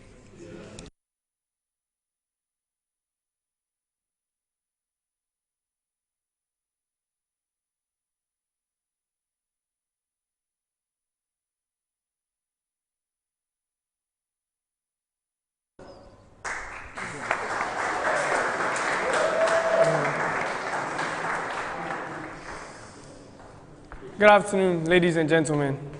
Today I will be talking to you about game development and game development here at Academic City. Before I kick off with getting straight into game development, I'd like to talk about games. So I'll start off with a question. How many of us in the audience play games? Raise your hand. Be it mobile games like Candy Crush or games on console, stuff like that. All right, Nazo, why do you play games? It's fun. It's fun.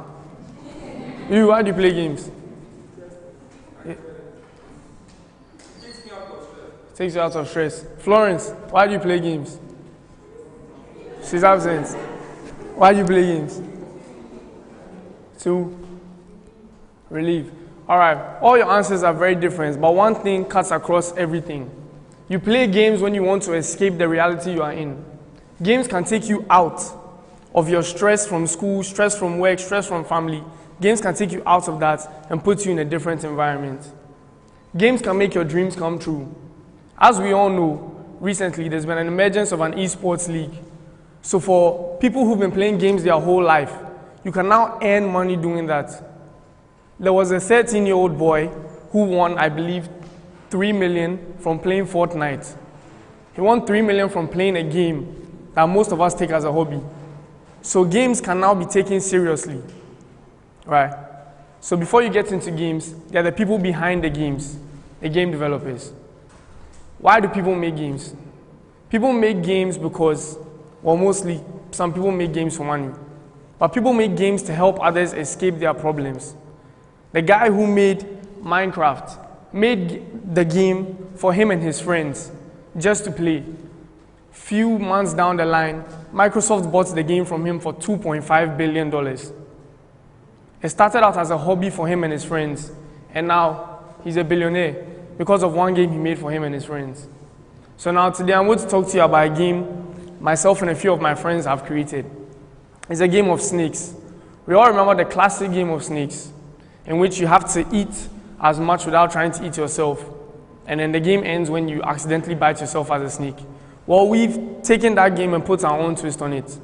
Our game is a multiplayer game in which two snakes race around a map trying to catch food. The more food you eat, the bigger your snake gets. And at the end of the timer, the bigger snake comes away with the win. This is just the primary phase of the game, of course. Down the line, we're hoping to implement a user versus computer mode in which a user can train and try and beat computer levels from rookie to professional. So the more you train, the better you get. And then when you train, you can play online with your friends from far away. That's another model we are trying to implement. Imagine you and your best friend playing this game all summer and he has to travel to go on vacation with his friends. You can no longer play the game. When we implement the online model, you can still play the game and still be the bigger snake. Games are dreams. Games are as much of real life as real life itself.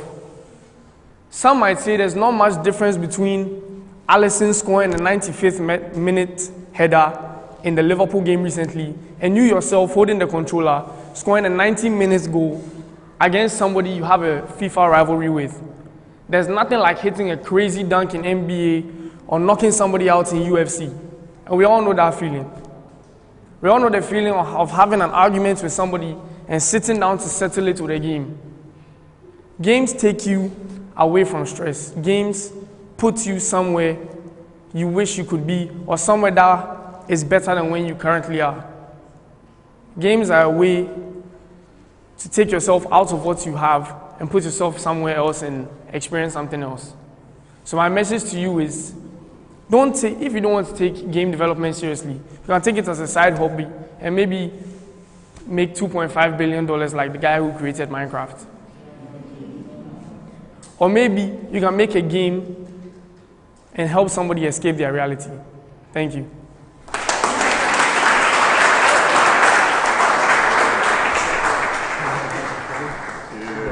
Please move the wires from my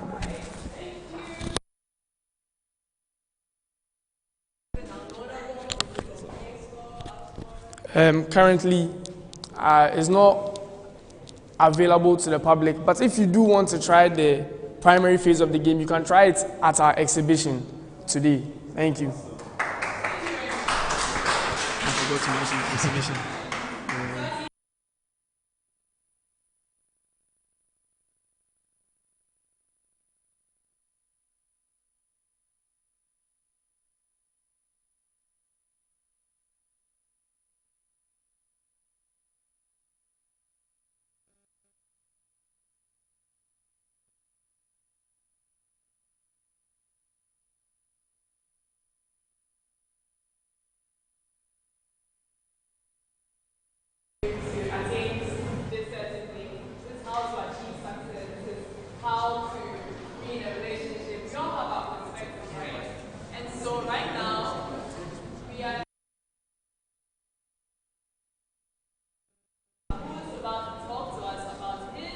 Is it on? Very good. Is it on?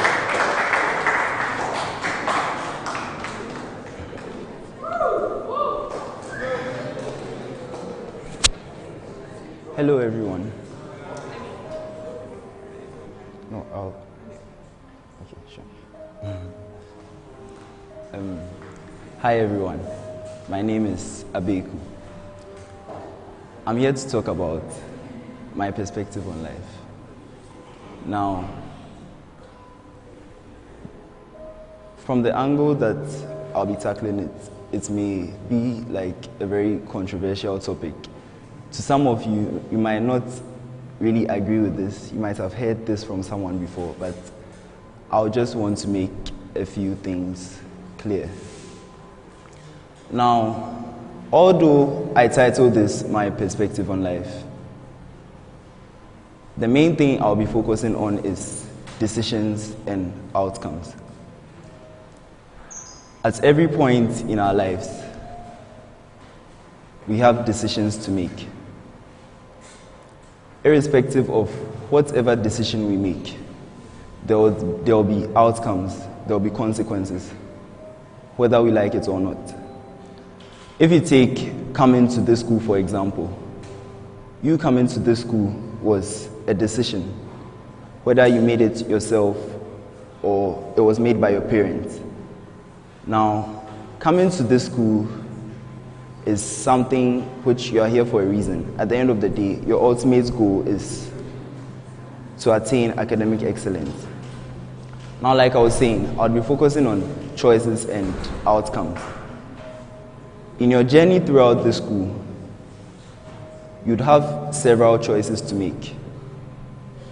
The choice to do, the choice not to do, and the choice not to even choose at all, because not choosing at all is a decision. Now, what you have to bear in mind is, whatever decision you make, there will be consequences. You might not see those consequences in the course of your decision making, but there would be a time where you would actually realize whether the decision you took was good or bad. So coming back to you coming to this school, let's say there's a guy who was brought to Academic City by his parents. He's here to study. Now, in the course of his schooling, he has several decisions to make, and he decides to spend most of his time chilling with friends because he likes to have fun. So he made a decision to chill. Someone, on the other hand, also likes to have fun, but he understands that he's here for a reason. So he's ready to sacrifice his fun to attain his goal. Now, both of them made decisions. At the end of the day, there will be a time of accountability. The first person who decided to have fun might not have seen the consequence initially and might have thought, oh, maybe the guy who decided to learn was too boring or whatever, which is fine. The guy who also thought it would be good for him to spend all his time studying also thought his decision was good because, after all, he has a goal. Now, the time of accountability comes, and the one who decided to spend most of his time having fun actually realizes that he took the wrong decision, because all the time he spent having fun, his friend, on the other hand, was learning. Yes. So what am I driving at? I decided to talk about my perspective on life. But to be more specific, I'm going to focus on religion. I'm a Christian. I have my faith. Each and every one of us have our own faith. Some of you might have heard this message of Christianity being preached before, and it might not have seemed so right to you, or you might have felt like someone was forcing it on you. But I just want to make a few things clear. Christianity is just like the decision between those two people. Now in Christianity, God is the sovereign being and all of that. Just like with the two people, their parents brought them to school. They didn't force them to study. They didn't tell them, sleep at this time, wake up at this time, do this at this time. But they are here to study. They wouldn't force them. They give them the opportunity to choose. But they will still have consequences. Now with Christianity, I just want to elaborate this. God loves each and every person, from what I understand. And he gives each and every person a choice to make. The choice to believe or not to believe. He wouldn't force it on anyone, but he will give you that freedom to choose. At the end of the day, it's up to you to make that choice. Whatever choice you make will have consequences. In the course of making your choice, just like the guy who decided to have fun, you might not immediately see the outcome. It might seem right in the course of the way, but eventually you might actually come to realize that you made the wrong decision. So that's basically what I want to talk about, and I just want to give this quick example. Can I have the shoelace? Now, someone explained this to me. I just want to be very brief about it. This is a shoelace. It's quite a pretty long shoelace. Now, for what I want to explain, ordinarily, it shouldn't end. Some of you might know this, some of you might not know this, but this part is called the aglet. It's what holds the end of the shoelace together. Now, it's a very short, tiny part of it. This tiny part of the shoelace, from my understanding and my belief, is just like our life on earth here. We have decisions to make, which might have consequences, which might not see. The rest of it, which just continues, which keeps on continuing all the way there.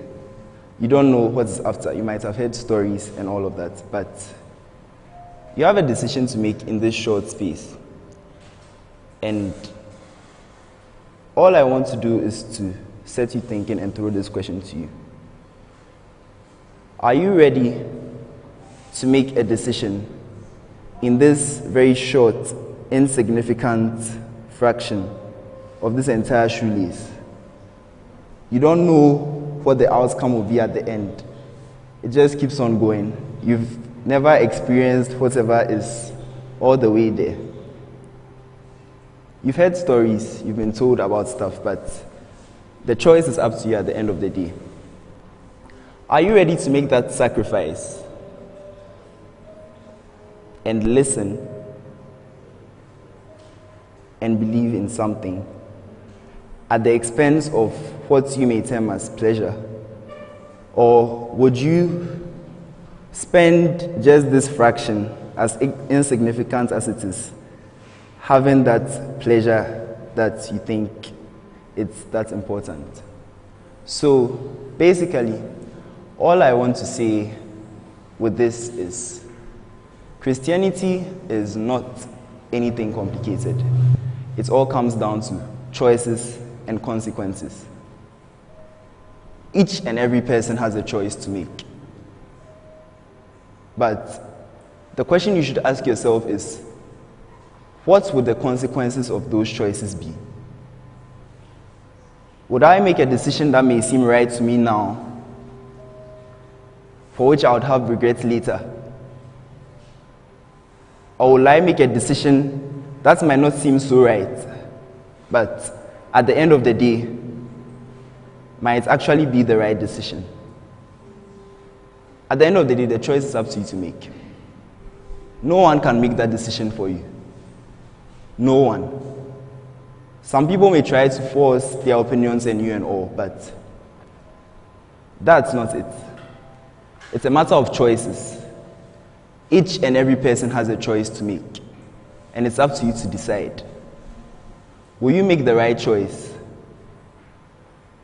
Or would you make another choice and spend the rest of your time, which you know nothing about, living in regret, just for this little fraction of insignificant pleasure?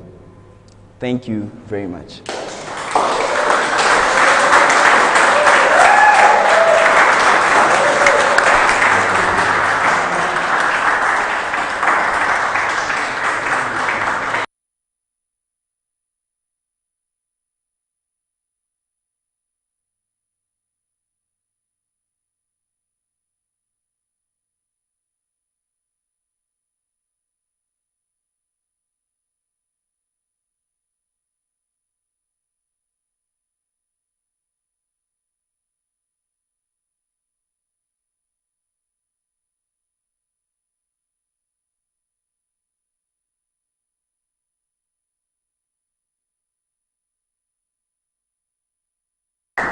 Hello, hello.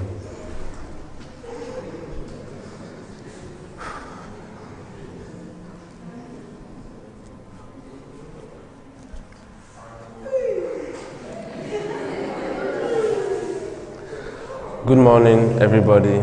My name is Ugonna Okorie Joseph Lion, emphasis on the lion. I'm a musician, and most of you know me as CZ. So I just want to tell you about my music journey. But before we start, I would like to show you a short video about my music journey, mainly in Academic City. So I hope you watch and pay attention to some of the sounds you hear. Pay attention.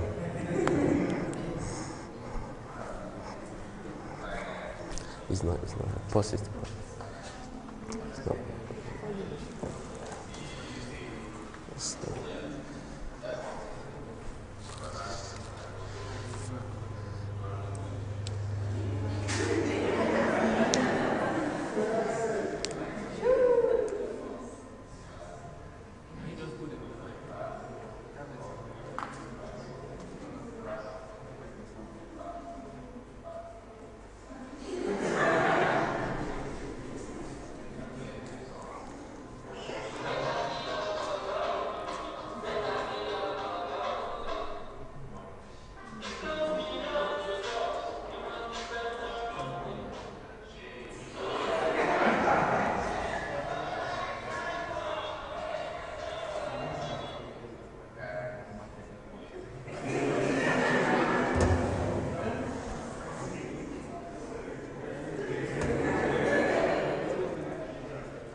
So that's, yes, I like this picture, it gingers me. So that's pretty much my journey through music in Academic City. But I would just like to tell you just why I wanted to do music and why I started music. So when I was in primary school, I wasn't obviously a bookworm or the guy who knows everything. I was mostly the guy whose name was always on the names of noisemakers. They were always flogging me. They kept flogging me. But I found out something at a very young age. I was a very expressive human being. And my mom told me that in life, people will know me for a good thing or a bad thing. But the most important thing is whether I like it or not, people are going to know me. So I said, okay, what do I want people to know me for? So as time kept moving, I found out that I like to communicate with people and know what they're thinking about. So that's why my name was always in the noisemakers. I don't understand why a teacher is not in the class and we're not allowed to speak, but it was the rules and we had to abide to them. So as time went on, I offended someone and I wanted to tell the person that I was sorry. So I kept telling the person, sorry, sorry, sorry, sorry. The person didn't hear. I just kept saying sorry. Sometimes I just see the person in the morning and say sorry. But they just kept throwing me off. So I went home. So I wanted to ask the person, or the female, I wanted to know what exactly does she want. So when I went to her, I couldn't really express what I wanted to say to her. So I just went to her and said, you know what, I'm going to be myself. So when I went to her, obviously what I wanted to tell her is, what do you want me to do? So I just went to the female and I expressed myself in music the way I know. I just went to her and I said, waiting I go do. So when I said that, the female she understood how I was feeling because I just kept saying sorry, but she didn't see it how I felt. But when I used music, she understood how I felt. So that was really why I started music, because you can just say one thing and a huge number of people will understand you and feel what you're feeling. So I like the fact that you don't need to just say something. You can just say something in 3 minutes and you put it up on YouTube and AudioMac and the world understands what you want to say. In the world of now, people are changing the narrative. You can use a song to speak to a lot of people if you have a lot of followers. You don't even need to have a lot of followers, because in music, you are not necessarily seeing the person's face. You are just hearing their voice. So that's why when you listen to somebody, you tend to understand how they feel. So that's really why I started music and how I started music, because I wanted people to understand me. And then as time went on, I stumbled upon a lot of people who changed the way I see it, because I wanted to turn it into a profession. So I stumbled upon my friend. His name is Samuel, but most of you know him as Exposure Visuals. Yes, and he changed the way I perceive the profession or the way I think about things, because I was just thinking you just need to come and see how you feel. I never knew that at a certain point you need to show people, because if you keep saying the same thing, people might not really understand. You might say, oh, I like t-shirts, black t-shirts, but you're not wearing a black t-shirt. So he told me and showed me that you need to show people. So whenever I'm always doing something, I always engage him, because he's my manager and we tend to work together. And also I work with my brother too, because my brother is everything, because I tend to see and know.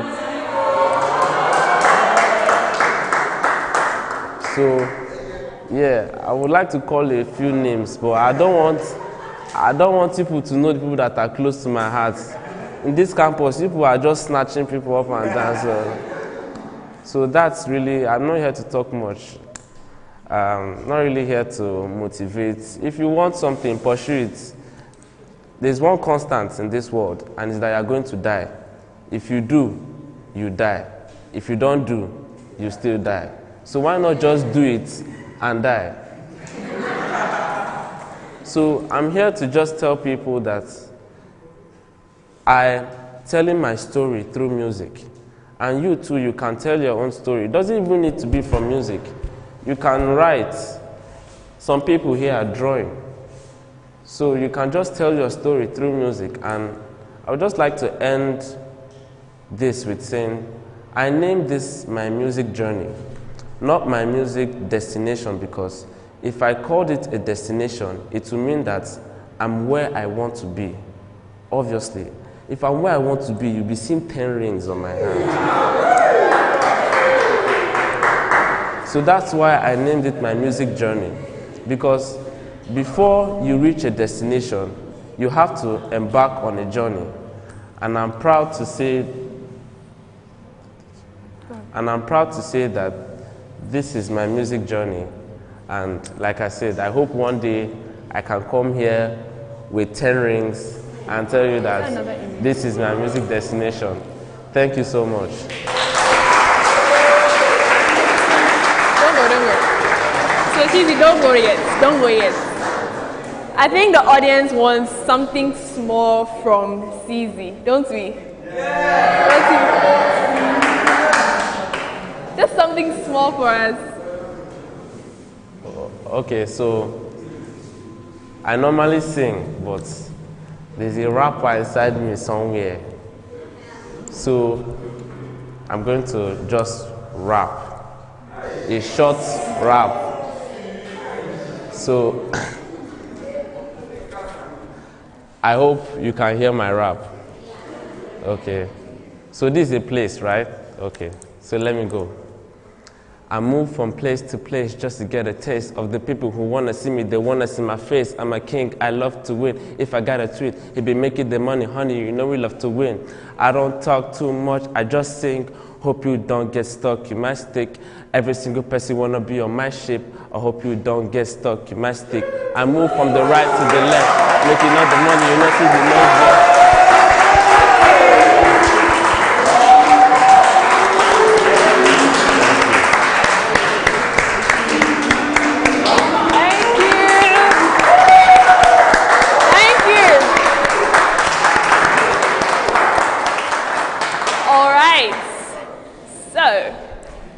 We are talking about our journeys, right? We have another person coming to talk about his journey from childhood to now. Ladies and gentlemen, kindly help me welcome Mr. Nana Bwedi Chimesiampo.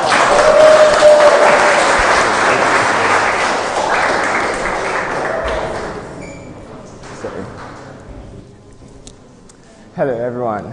So my name is Nana Bwedi Chimesiampo. If you're looking to my right, this was like my handwriting in class 2. And this is the handwriting of someone probably sitting in this audience, right? But that someone is still me at exam, and then many of us, right? When people see me, they see someone who is confident, probably smart, and definitely an incoming Goldman Sachs intern, right? But then the other part people don't see is that before I came into this red circle, my palms were sweating and my knees were shaking and I had questioning thoughts, right? So one thing I saw before coming here is that I don't need to be perfect. I actually had a whole script I was going to read to you guys, but I decided to do this talk. I don't need to be perfect to deliver this speech, right?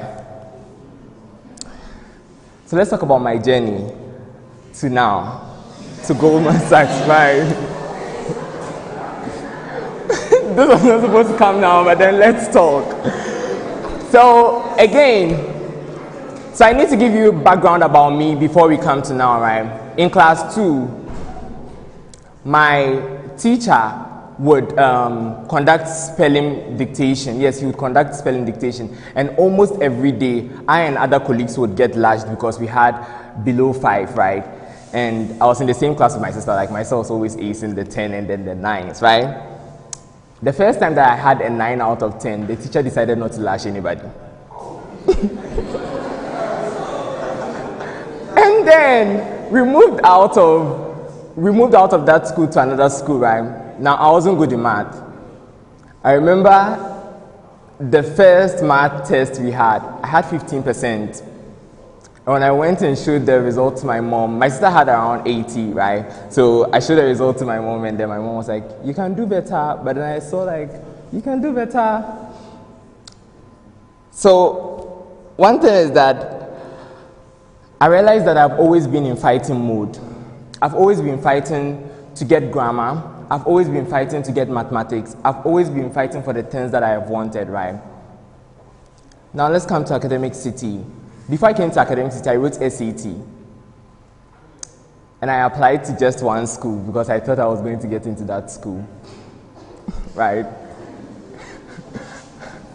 I didn't get in, so Academic City was like my plan B, right? I came here, I didn't want to be here. So another fighting mode, right? I wanted to get out, but then one thing my sister said was that if you're already here, why not finish?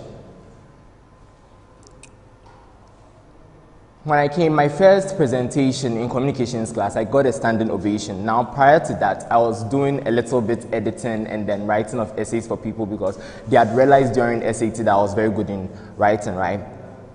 So I started my blog. And one thing is that I like to do things my own way, right? So I started my blog, designed my own blog on WordPress. You guys can go check it out, Epis Memories, right?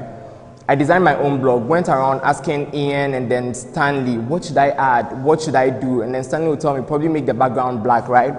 Probably make the background black.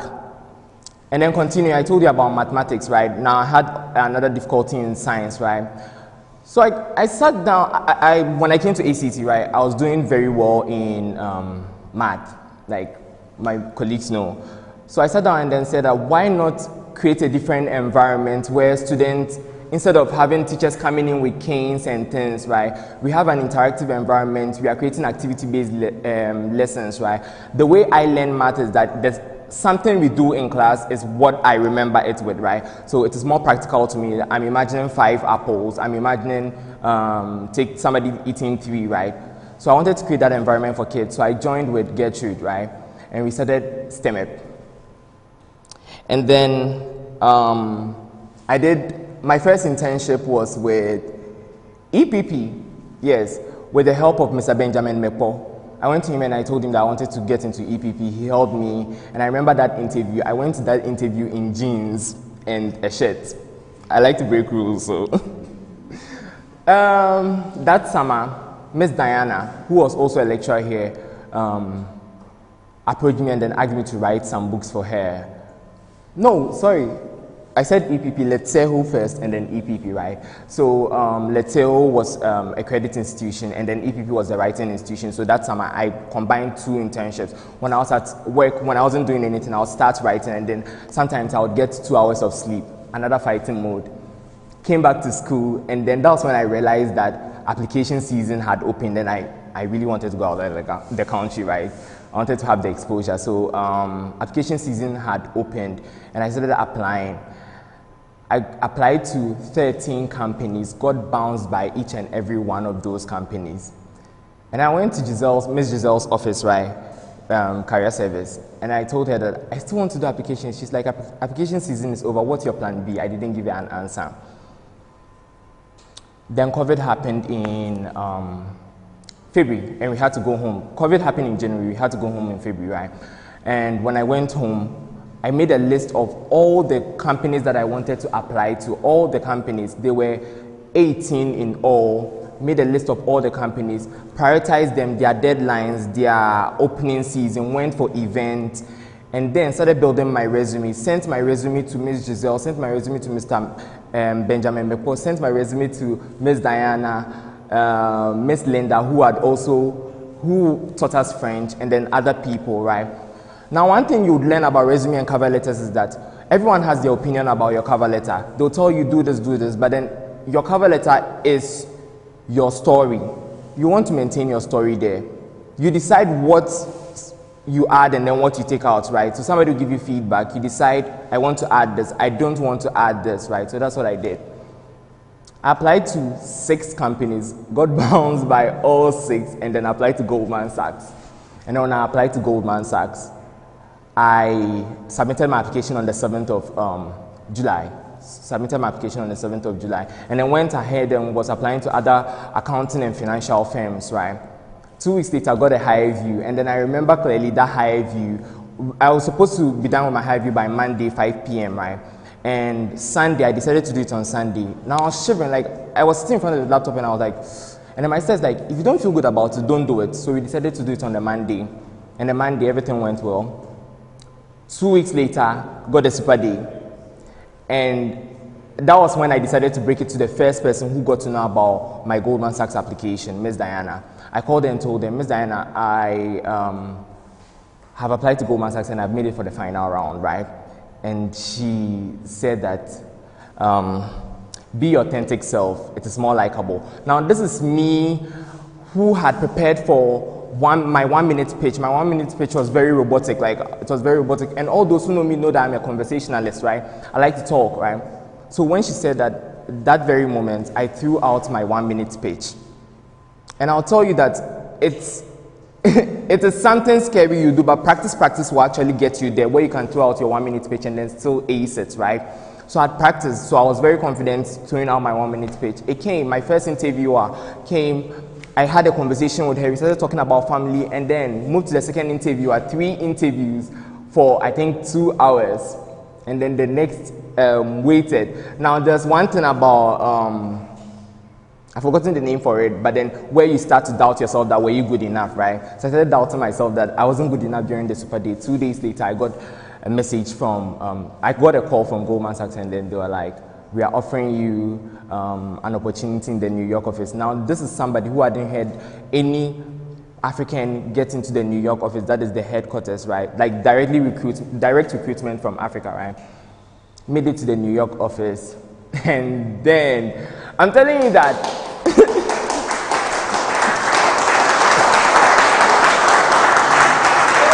so, I'm telling you that the fighting does not end there, right? You always have to keep fighting, right? Now, they would like you, there's a lot you have to learn. This is somebody who hasn't done stocks. Like a lot of my friends are sitting here and they done stocks, right? I don't know anything about stocks, but I went in knowing that I wasn't perfect, but then I was okay enough to deliver and then get what I wanted. So I would end with this saying that your journey and experiences is what will set you apart from others, but then let it propel you. Fight, learn, rest, fight again.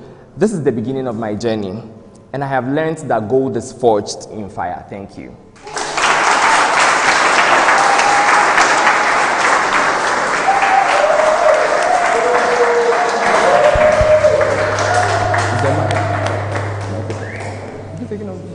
Thank you so much, Nana Brady. In fact, you remind me a bit of my childhood.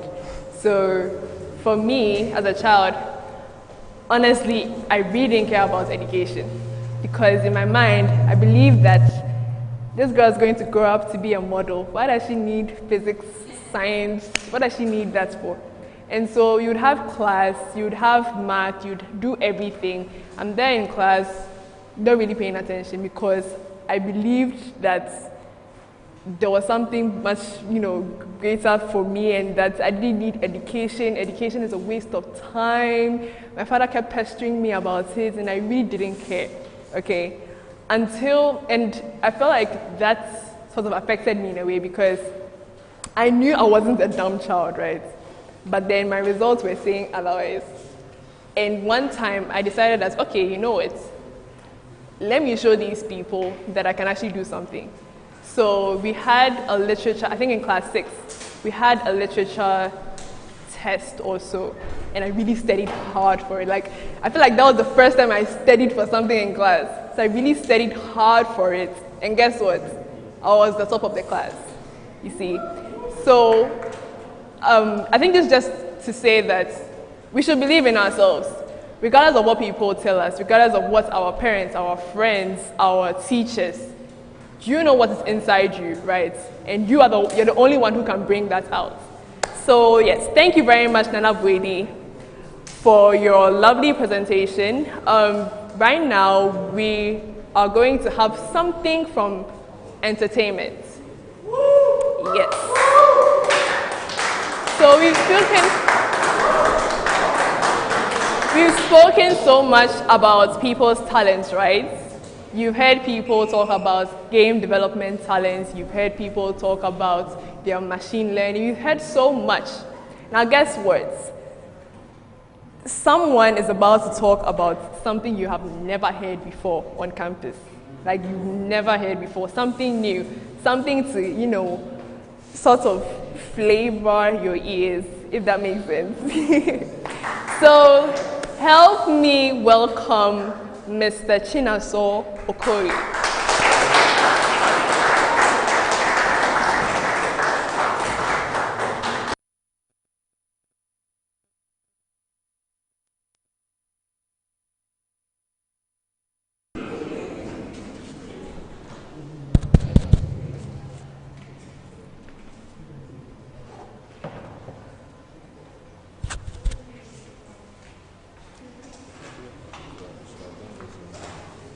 I can connect it on.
It was sometime in December when I came to Academic City. That was my second time in Ghana. Everything was new, different. The first class I attended was a programming class, and it was Mr. Julian. He asked us to introduce ourselves, which we did, and our countries, which we all did. And then he asked some funny question. He asked, how many programming languages do you people know? And I was like, We are learning French now. How can we be learning French? Is this another local language? He said. I said, okay. I turned around. I thought I was the only one. I turned around. People are raising their hand up. I said, no, I will raise my hand too. I can't come to Ghana and look like Beaufort. I raised my hand. Before I knew it, I started hearing names of animal, python. I said, what's this? I didn't say anything, I kept quiet. Later, he explained it to me and what it was and what it can do, and gave me the software at the time. I think it was PyCharm. He left. 3 weeks later, I was in the B lounge, no, the A lounge, the boys lounge. And Barnabas Nomo told Andosh to play one of his beats he had at the time. And I listened to it and I loved it. And I went to meet Andosh. I was like, yo, I want to do that thing that you did. I want to do it too. And he told me, oh, this is FL Studio, which is what I'm projecting on the board. Take it. He just gave it to me. My name is Nazor, and I'm talking to you here about the iron and the cup, and the importance of desire on implementation. You see, if this iron has a thermostat, it has bimetallic strips, it has electric connection, it has all that. But if it doesn't have an innate desire, wow. If it doesn't have an innate desire to do more with what it has, it might as well become somebody's flask for making tea.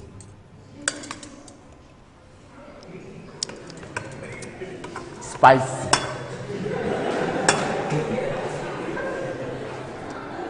The degree to which I have used FL Studio and PyCharm is different.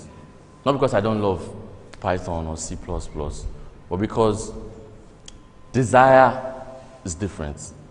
ACT is an implementation style school of, they like to make you do things with what you know.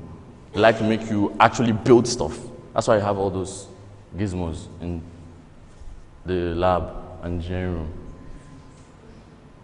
But there's a desire aspect to it that we forget. If you don't actually want to do those things, you won't do them. So today, I'm just showing you what small desire did for me. I went to a point where I couldn't play one note on FL, to a point where now I can produce bangers. Yes, sir. So I'm going to walk you through it.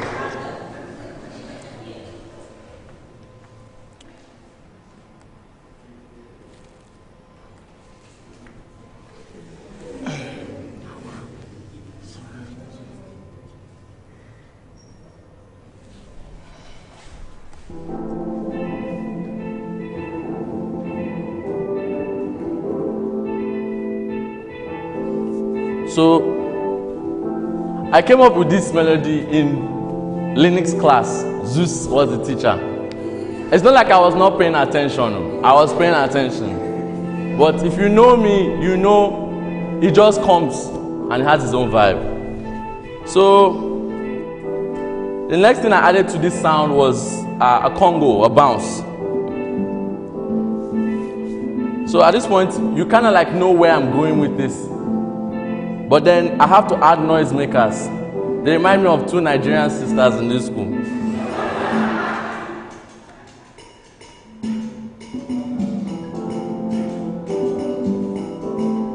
So there's one guy here we need to acknowledge. He's called the bass. He's the guy that when he's not there, we know he's not there, but when he's there, we don't appreciate him enough. So you have to have like a very nasty bars sometimes, because it makes it have weight, the verb.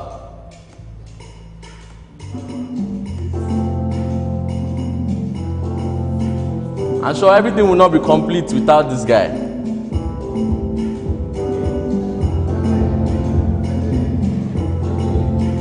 So everything I add to this is just some melody to make it sound better.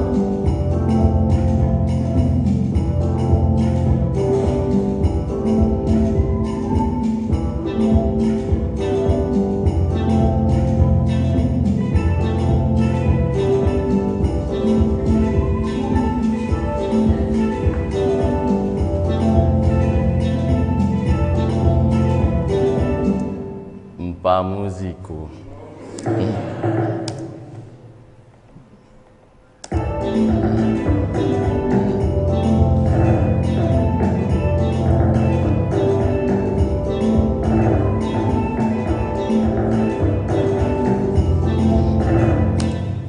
So what I played for you now is half of the beat, it's half of the song. Every beat has its unique signature because of the artist that puts those signature on it. So, of course, I have to add my signature. Do you understand? So, I'm going to play, with the help of William Anosike, we're able to come up with this banger.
It was sweet, eh? It makes sense, eh? Anyway, I didn't just play that banger because I wanted you guys to know that. Sorry, it's a banger, relax. I didn't just play that banger because I wanted you guys to hear or know that, yo, this is what I do. I played that because I wanted you to know the importance of desire on implementation, the importance of wanting to do those things, not just knowing how to do them. Because if you don't find desire, you might end up like the Ion that has thermostats, Python, Adobe Premiere Pro, C++, Java. But then, because you don't have desire to use those things, you just become somebody's flask for making tea. Thank you.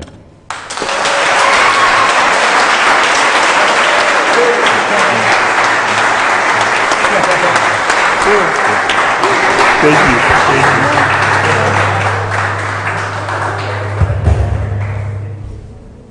Thank you very much, Chinazor. I told you guys, I told you it was bringing spice to your ears. I mean, okay. So, we are switching it up a bit, okay? I know you just listened to some cool music, but then we're coming to learn something very vital as well. I'm sure a lot of you who have been working with Barnabas and Abdul a lot know about what they're about to talk about, right? And so it's about CANSATs. Unfortunately, I can't speak more about it because I'm not really that engineering type. But then I'll leave it to them to come and talk and explain to us why it is important to use such a device. I hope I'm saying the right thing. All right, so with a round of applause, can we please invite Barnabas Nomo and Abdul Hamid.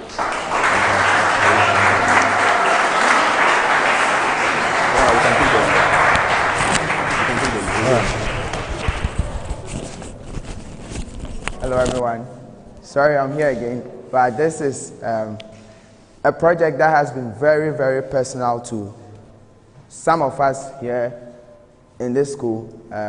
I don't want to give the spoiler, but it's also something that has, like, a lot of us have spent a long time not sleeping just to pay a tribute to somebody who is in this room today, who kind of paved the way for a lot of us. You know, the academic city you guys are experiencing is very different from the academic city we experienced. And there were certain people who really kind of pushed boundaries to make sure that if you were an engineering student in this school, you know, you had your sanity by your side. And so the title of our presentation is The Bennett.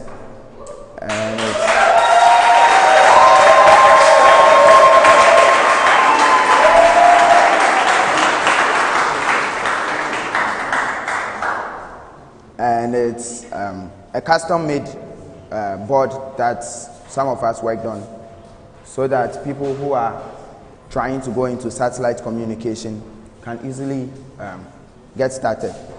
And so yeah, over the past couple of years, you know, information has been at our fingertips, and every day we're able to access more and do more. And the reason why this is happening, there are so many reasons why this is happening, but one of the other main reasons is because of satellites. And so what are satellites, and what do they have to do with any of us at all? Well, satellites has everything to do with us. Basically, a satellite is a primary or a secondary object that orbits a much larger primary object. Okay, so we have two types of satellite, natural and artificial. So the natural, the moon, the stars, and the rest.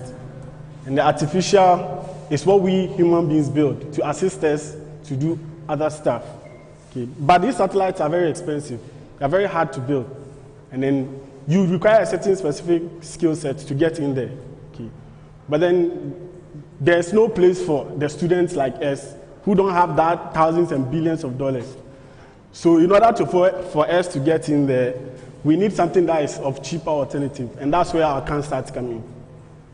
So a CANSAT is really a satellite that can fit a can, right? So if you take a regular soda can, 350 milliliters of Coca-Cola that you drink, you know, you could also fit as much electronics in that space in order to do some really impressive stuff.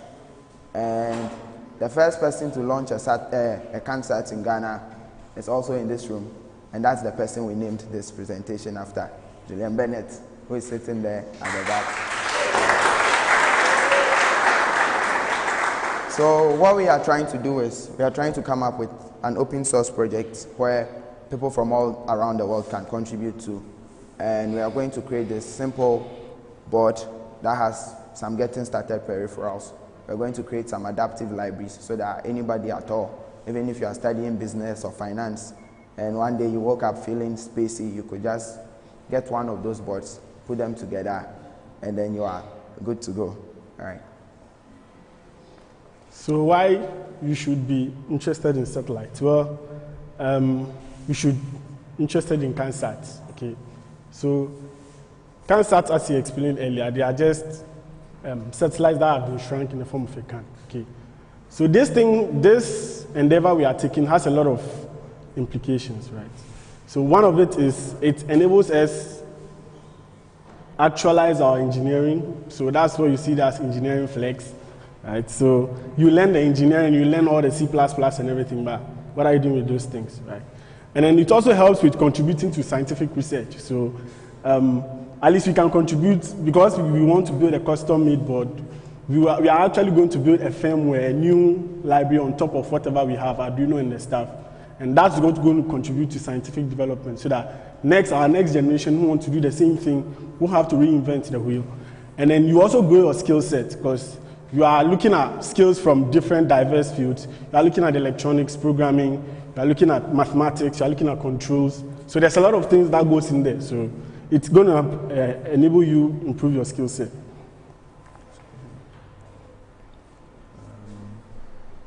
So CANSATs around this, right?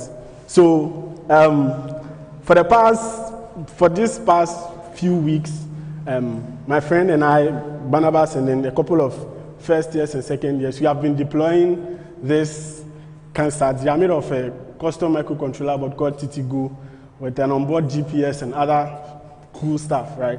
So they deploy these satellites, and then the satellites, the balloons you see that are filled with hydrogen, and then they are the ones that actually give the lifting force for the satellite.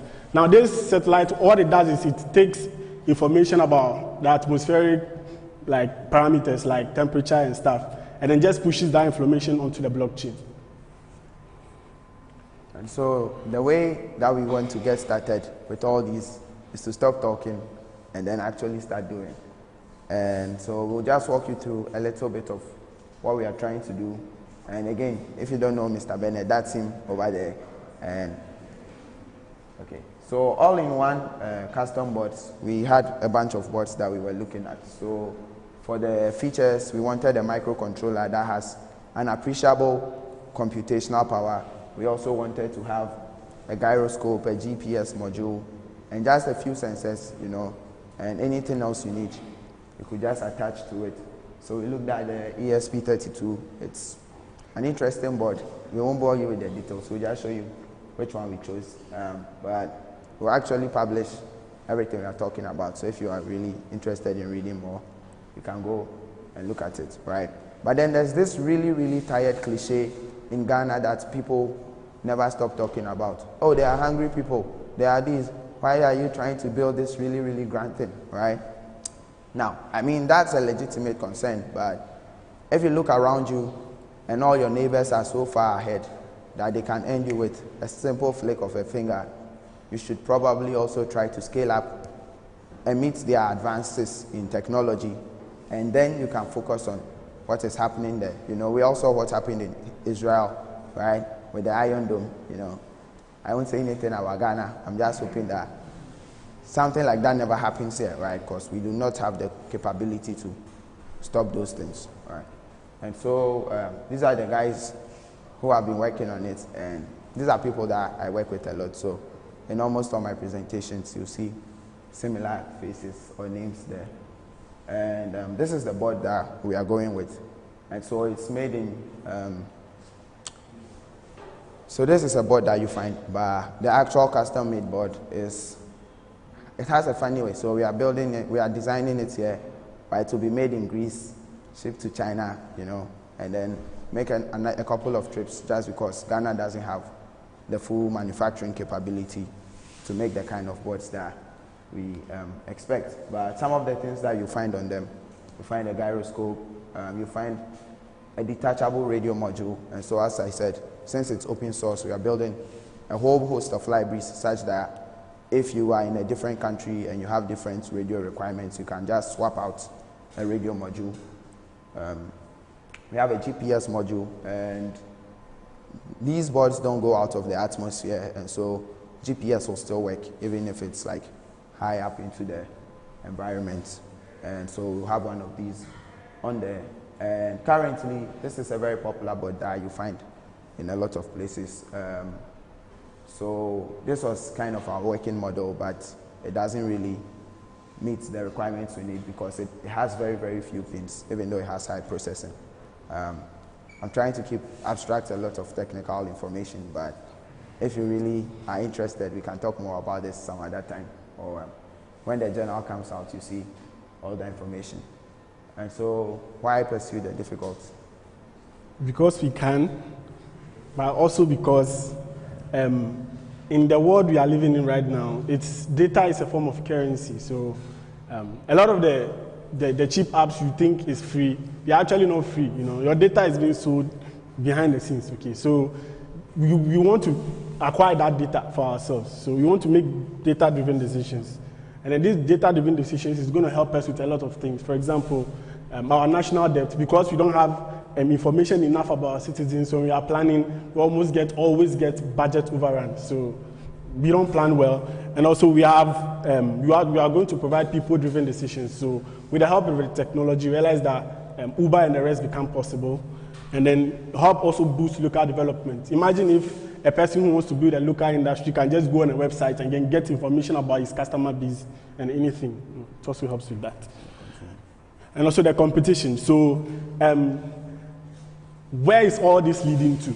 Okay, it's all leading to an international competition that makes us build these CANSATs, deploy them, and then there will be a couple of judges who will judge whether your CANSAT model is good or not. So we are going to build them, and then our students here are actually going to build them, and then we are going to deploy them. And the ones we want to build, that's the models that Barnabas just talked about. We expect it to be here by September there, so that our students can get hands-on with it and then start deploying their satellite projects. So a call to action. So as he said, the board will be ready by September 2021. Also, we need more collective effort, right? Okay, we are just 2 people, we are just few people, but then if more people can join in, we can do greater stuff. And then let's also go off the cliche that we have smaller problems, so let's fix those problems. The people who are having the bigger problems, they are also trying to do more and more sophisticated stuff. So if you want to get matched with them, you have to also try and do that. Then when you try and do difficult things, it will make the simpler things easier for you. Also, you have open source libraries, as he said. We're going to build it on top of whatever board we get and then deploy it eventually. All right. So thank you.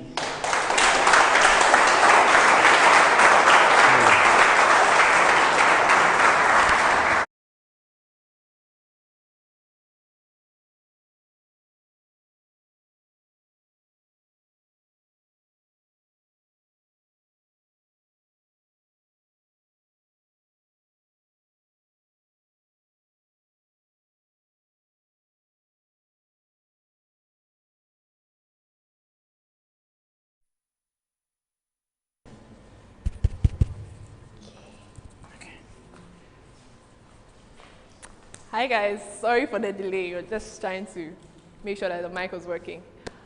So thank you very much, Barnabas and Abdul. One thing I realized is that, as he said, many people, especially when they think of Africa, they keep saying that we have problems, right? We have problems of poverty, hunger, corruption, blah, blah, blah. And so why should we even think about technology? And he made a point saying that, see, just as the world is, progressing in technology, we have to make sure that we are also doing the same to catch up. We shouldn't always be the last, right?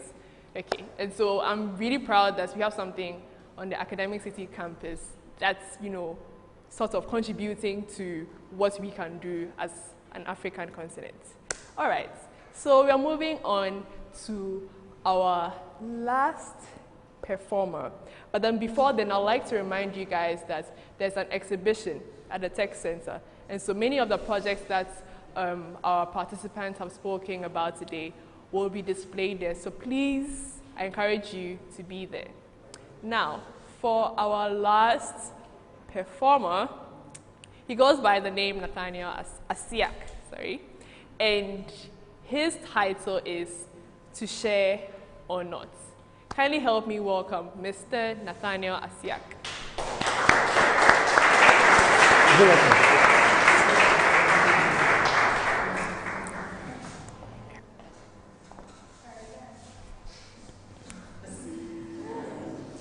Good evening, everybody. Good evening. I think you've been hearing a lot of presentations. I'm here to debrief and let us go home. But before I start, I have an announcement from ECG. Yes, they want to tell you that when Kwame Nkrumah was born, there was no light, but he became a great person. What does this mean? You don't need light to be great. You just need to be born. So think about it.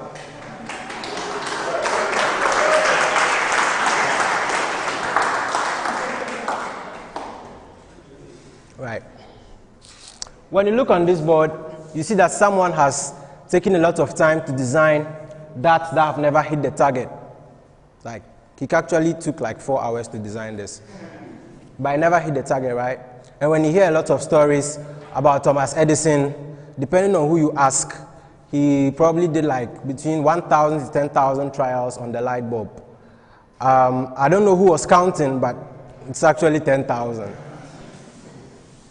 Driving it home, I think last weekend, our teachers, in as much as it is sad, we were beaten 3-0.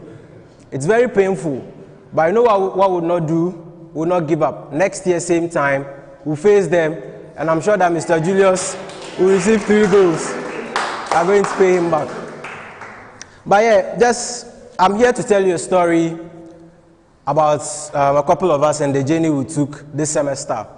So for 3 years, we've been doing the mundane things, probably coming to school, running projects, writing exam, eating cafeteria food, sleeping, and you repeat it for 4 months. Not really trying, not really going to the limits. But this semester, a couple of us decided to test ourselves beyond the normal things we've been doing. We decided to go beyond the limits. And we joined a competition called the Brainstorm Challenge. This is really something that really pushed us.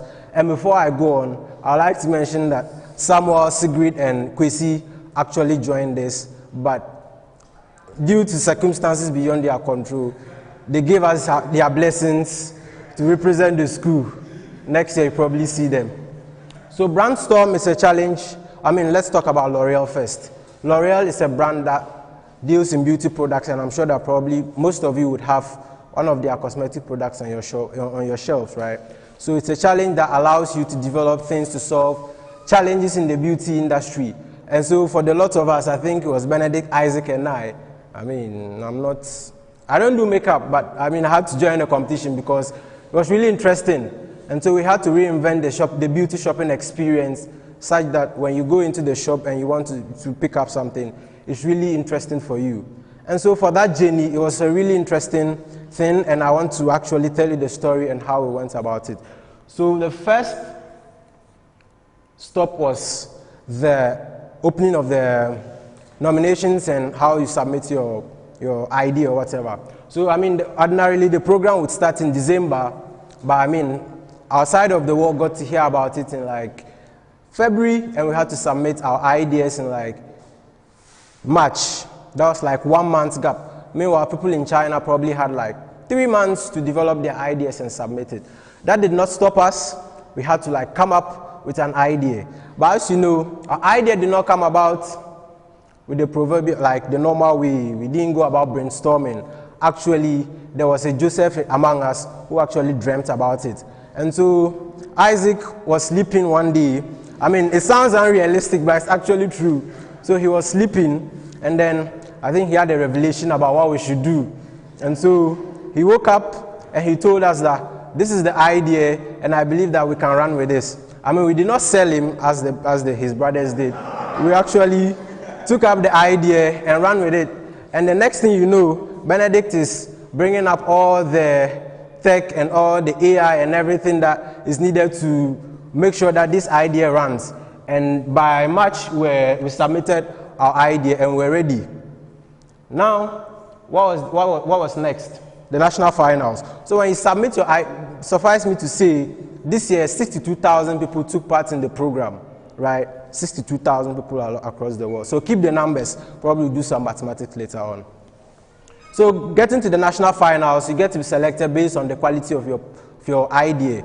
We submitted a 3-page slide of our idea, the nationals. We were called, and we had to move from 3 pages to 10 pages of slides. Wonderful. I mean, that was beyond the scope, so you had to like make financials of a product you didn't know really about. You had to like go into and search about the market and all that.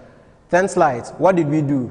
I mean, with the help of Eugene here, I mean, this guy is so brilliant. Please give him a round of applause. He designed, I mean, I think the slides, if you see them, you fall in love with them.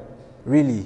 He designed world-class slides for us. We presented for our national finals. And come the national finals, we pitched as hell. And after our presentation, we saw the judges clapping. I mean, if you see the judges clapping, you know that you've gone through. So we're pretty much comfortable for the national finals because we had gone through. So we slept and we ate and we drank well. Right. Now, moving on to the, so after the national finals, what was the next stage? The Africa final. So for the Africa final, I mean, the information came like 3 days. It was, information was a bit scanty. You had to like present to a team based in South Africa. You had to tell them about your idea and all that. Now, they didn't tell us about the number of slides we had to do, right? So getting to the end of the 3rd day, which was like our interval for preparation, they told us that we had to present 3 slides, but we had been preparing for 10 slides. That left us like probably less than 24 hours to do like 3 slides. What did that mean? We had to do a lot of night work, and I mean, we had a lot of sponsors who gave us drinks. We thank you, our sponsors, Janice and the rest of the crew for sponsoring us. Yeah, so they made sure that we stayed awake. I mean, one key thing I should mention is that Chantel was very critical to this journey. She made sure that our ideas were level-headed. She ensured that we thought about things from every perspective, from a lady's perspective, all rounded. Thank you very much, Chantel. And I must say that on that day, I had the utmost respect for Kwame Eugene because he was really asleep when they told us that we had to make the slides into 3 pages from 10 pages. So he had to redesign everything the whole of the night. And by the next day, we were ready to submit our 3-page slide, and we submitted. The next day, which was supposed to be the pitch day, was Tuesday. I mean, we were all prepared, rested, full of confidence. We went to the Africa finals, and we pitched as hell once again. I mean, we were sure that the judges were impressed because after the program, they asked us the $1 million question, are you the guys from Ashesi? I mean, I don't know what that means. I'm still wondering. I don't know what that means to you as well, but I mean, we all wonder together. Let's all imagine, right? But we were sure that we did well, and we were hoping to go to the semi-finals, which probably will be hosted in France.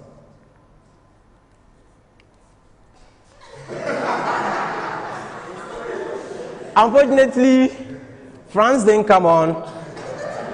But you know, for us, one of the key things we were looking at before we joined this program was really a way to put Academic City on the map by doing something that is beyond what we've been doing ordinarily every day in our lives, right? And so by joining this program with 62,000 other students and going to the Africa finals where you have only 1,000 students remaining in the program, that's like 61 other thousand people dropped out along the way.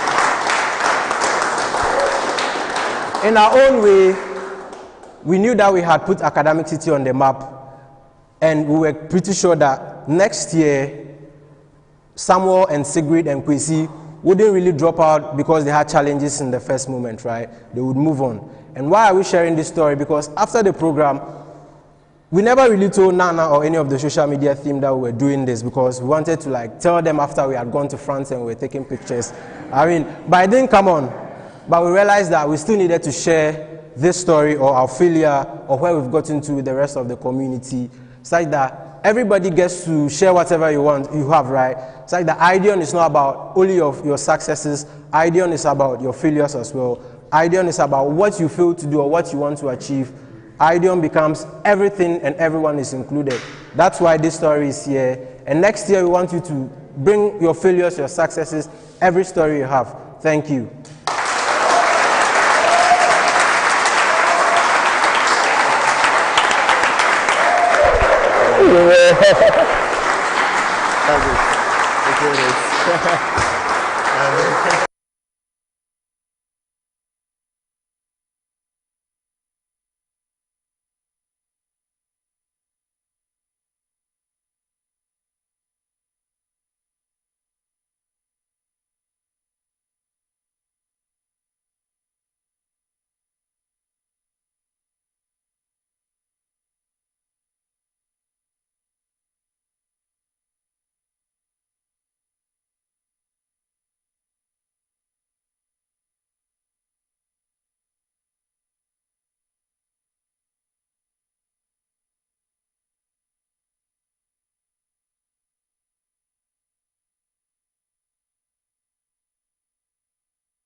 Inception, Academic City University College, Ghana, has proven its resolve to become a higher education lighthouse for Africa. For a nation that seeks to thrive in every new world order, A-City's futuristic curricula not only graduates a generation of leaders harnessing the profits of today, but work for the gains of tomorrow through creative thinking, entrepreneurship, and innovation. Academic City has been around for the last 3 years. Our students are fully engaged in projects-based learning, which actually underpins the pillars of our institution.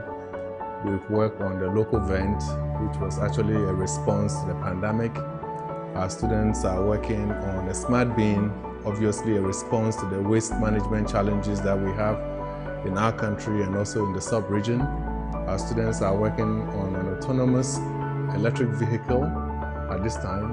Having been around for 3 years and really trying to drive our fingers into some of the critical challenges of our time, for me has been some of the highlights of the last 3 years here in the Valley. Well, Academic City is underpinned by 4 core pillars, which is the learning environment is experiential. Our students have to touch, feel, and experience everything that they're doing. You know, telling a story is one thing, getting to do it is a different thing. It has to be within the African context, because ultimately we have to make sure that our graduates are able to function in this environment, which I believe has many more problems than many parts of the world. The other pillar that kind of makes us different from similarly situated institutions is definitely the concept of unified learning, where we bring all the diverse departments together to try to work on common projects. We feel that that is a clear reflection of what the work world is. And then we have extensional, because we also understand realistically you can't do everything in 4 years. So how do we tool them up so that they can go out there and continue to effectively function outside our campus? So those are the pillars that drive what we do and actually underpin the projects that we've been doing in the last couple of months. For the better part of our student development, our focus is not only on developing academically brilliant students, but students who are ready psychologically to fit into all spheres of societal life. We are very intentional about what we do to prepare our students for the world of work and also to launch them into adulthood. We set aside time specifically dedicated to career development workshops when creating our semester's timetable. In preparing future-ready leaders, Academic City carved out a unique curriculum which has courses like Leadership 1 and 2. And in these courses, we delve into the minds of leaders and looked at how they handle various tough situations. As Academic City's first Student Representative Council and the President, I believe that it is important for us to right now establish lasting communication channels for this council and future ones so that we can serve the community well. All students are encouraged to pursue internships from their first year through to their penultimate year. During summer vacation 2019, I had the opportunity to be part of an exchange program in Johannesburg, South Africa, where I took courses in videography, desktop application, and photography. The hands-on learning and interactive session here at Academic City boasted by confidence and adequately prepared me for such an opportunity. We are a campus full of diversity and different cultures. Our Students and Community Affairs team is experienced in working with people from all walks of life, students from all walks of life and different backgrounds. We promote an environment of inclusion, and this trickles down all the way to the cafeteria, where you will find at least once a month meals like culturally inclusive meals like acheke, sadza, egusi and pounded yam, which the international students really love because it reminds them of home. There has to be a balance between academic life and social life, and we are creating an amazing space for students where we have pool tables, tennis tables, we've got a huge football field, we've got a multi-purpose basketball and volleyball also. And student engagement is an extremely important aspect of student life. The Happiness Club is a student-driven initiative here on Academic City College campus. We started off this club with three main intentions: to share, to give, and to create lasting memories for students. We have a secure hostel facility which houses 255 students. It's fitted with ACs, shared bathrooms and kitchens, lounges that are also fitted with televisions. It is important to create an environment for students where they're able to express themselves not only academically, but creatively and emotionally. And this is what Academic City has created. To ensure our students are ready for work anywhere across the globe, Academic City University College is making great strides to partner with top-ranked universities to offer our students a diverse view of their programs of study. Starting fall 2021, Academic City students will have the opportunity to apply for an accelerated master's degree at WPI, meaning that in a span of 5 years, they can earn an undergraduate degree from Academic City and a master's degree from WPI. In addition to this, students will also have the opportunity to apply for a semester or annual exchange at WPI, being based at WPI in residence, taking courses at WPI, paying A-City tuition rates.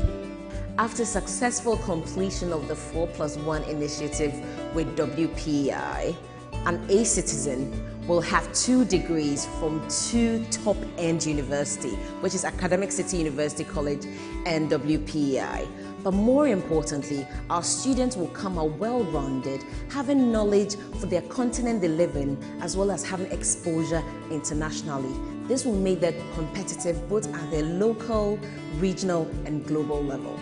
This partnership is a catalyst and endorsement in aligning Academic City to the global benchmark and best practices in academia. And we are just thrilled to have this opportunity in time for our inaugural class of Academic City students. In yesteryears, assistive devices and prosthetics were only intriguing fairy tales and fictions. Today, they are fast becoming the bedrock for a robust economy. We cannot deny that the new technology will drive an efficient and highly productive workforce. Who gets to lead the change? Those well vested in the new know-how. As Academic City, we believe that education has to mimic emerging technology trends in industry. That is why at Academic City, even though we have 3 main faculties, the Faculty of Engineering, Faculty of Computational Sciences and Informatics, Faculty of Business Administration, Entrepreneurship and Communication Arts, we make sure that these programs have new and emerging technologies such as artificial intelligence, data science, fintech. That's preparing our students for the future of work. You see, the jobs of tomorrow look nothing like the jobs of today. And for our students to remain competitive, we need to make sure that we're giving them the adequate skills, knowledge, and skill sets so that they can adapt in an ever-evolving world. We are so excited that finally we have rolled out our 2 new programs, robotics engineering and biomedical engineering. As we see all over the world, globalization and industrial revolution is still taking off. And to be able to do this, we need graduates who have the skills, knowledge, and expertise to be able to run some of these robots that are taking over industries. We know that things like telemedicine, medical operations being operated by robots will need skill sets even in Ghana to be able to do this. We are at a time in Africa that we can no longer wait for others to develop it. We need to prepare our students to be able to do this themselves. Looking at the current state of roads in Ghana, we as a robotics club decided to come up with a robot or a vehicle that walks on legs instead of the normal wheels that are currently available. This was to enable us work on an alternate source of movement, even with the current state of roads we have in the country. These new programs mean that for once, Africa, we can also match pace for pace, boots for boots, what is happening in the West. We no longer have to wait for technologies to be handed down to us, but rather, while it's still new, while it's still emerging, we can have graduates who have the skills and knowledge to be able to apply it in a country like ours. Look at our medical facilities. Look at everything around us. Ghana is starting to talk more about industrialization, and we know automation is the way for the future. Biomedical and robotics, those are the future in Ghana. After receiving the presidential scholarship, life as an e-citizen has been great. From the lecture hall, to the hostel, to the cafeteria, everything has been on point. Most amazing is that over here in ECT, there's a conducive environment that facilitates teaching and learning. The lectures are also fashioned in a very practical manner, and the lectures enable you to establish the link between what you learn in the classroom and the outside world. I'm very, very grateful for this opportunity to unlock my full potential. Considering the fact that we have completely migrated to an online admission process, any applicants interested in applying with Academic City can kindly visit www.act.edu.gh/admissions or contact any of our admission officers for further assistance. Any applicant who meets the entry requirements for WASI, SSCE, English IB, French IB, IGCSE and A-Level or the American Diploma is more than eligible to be an A-citizen. Given our new normal, Academic City's early bird discount is still available for all applicants who wish to apply with us now. With our world-class laboratories and equipment, students are ready for an exciting academic journey of 70% practical lessons from the design to the construction, automation through to the usage of new technologies. Don't walk into the future not prepared for the new world order. Lead the transformation.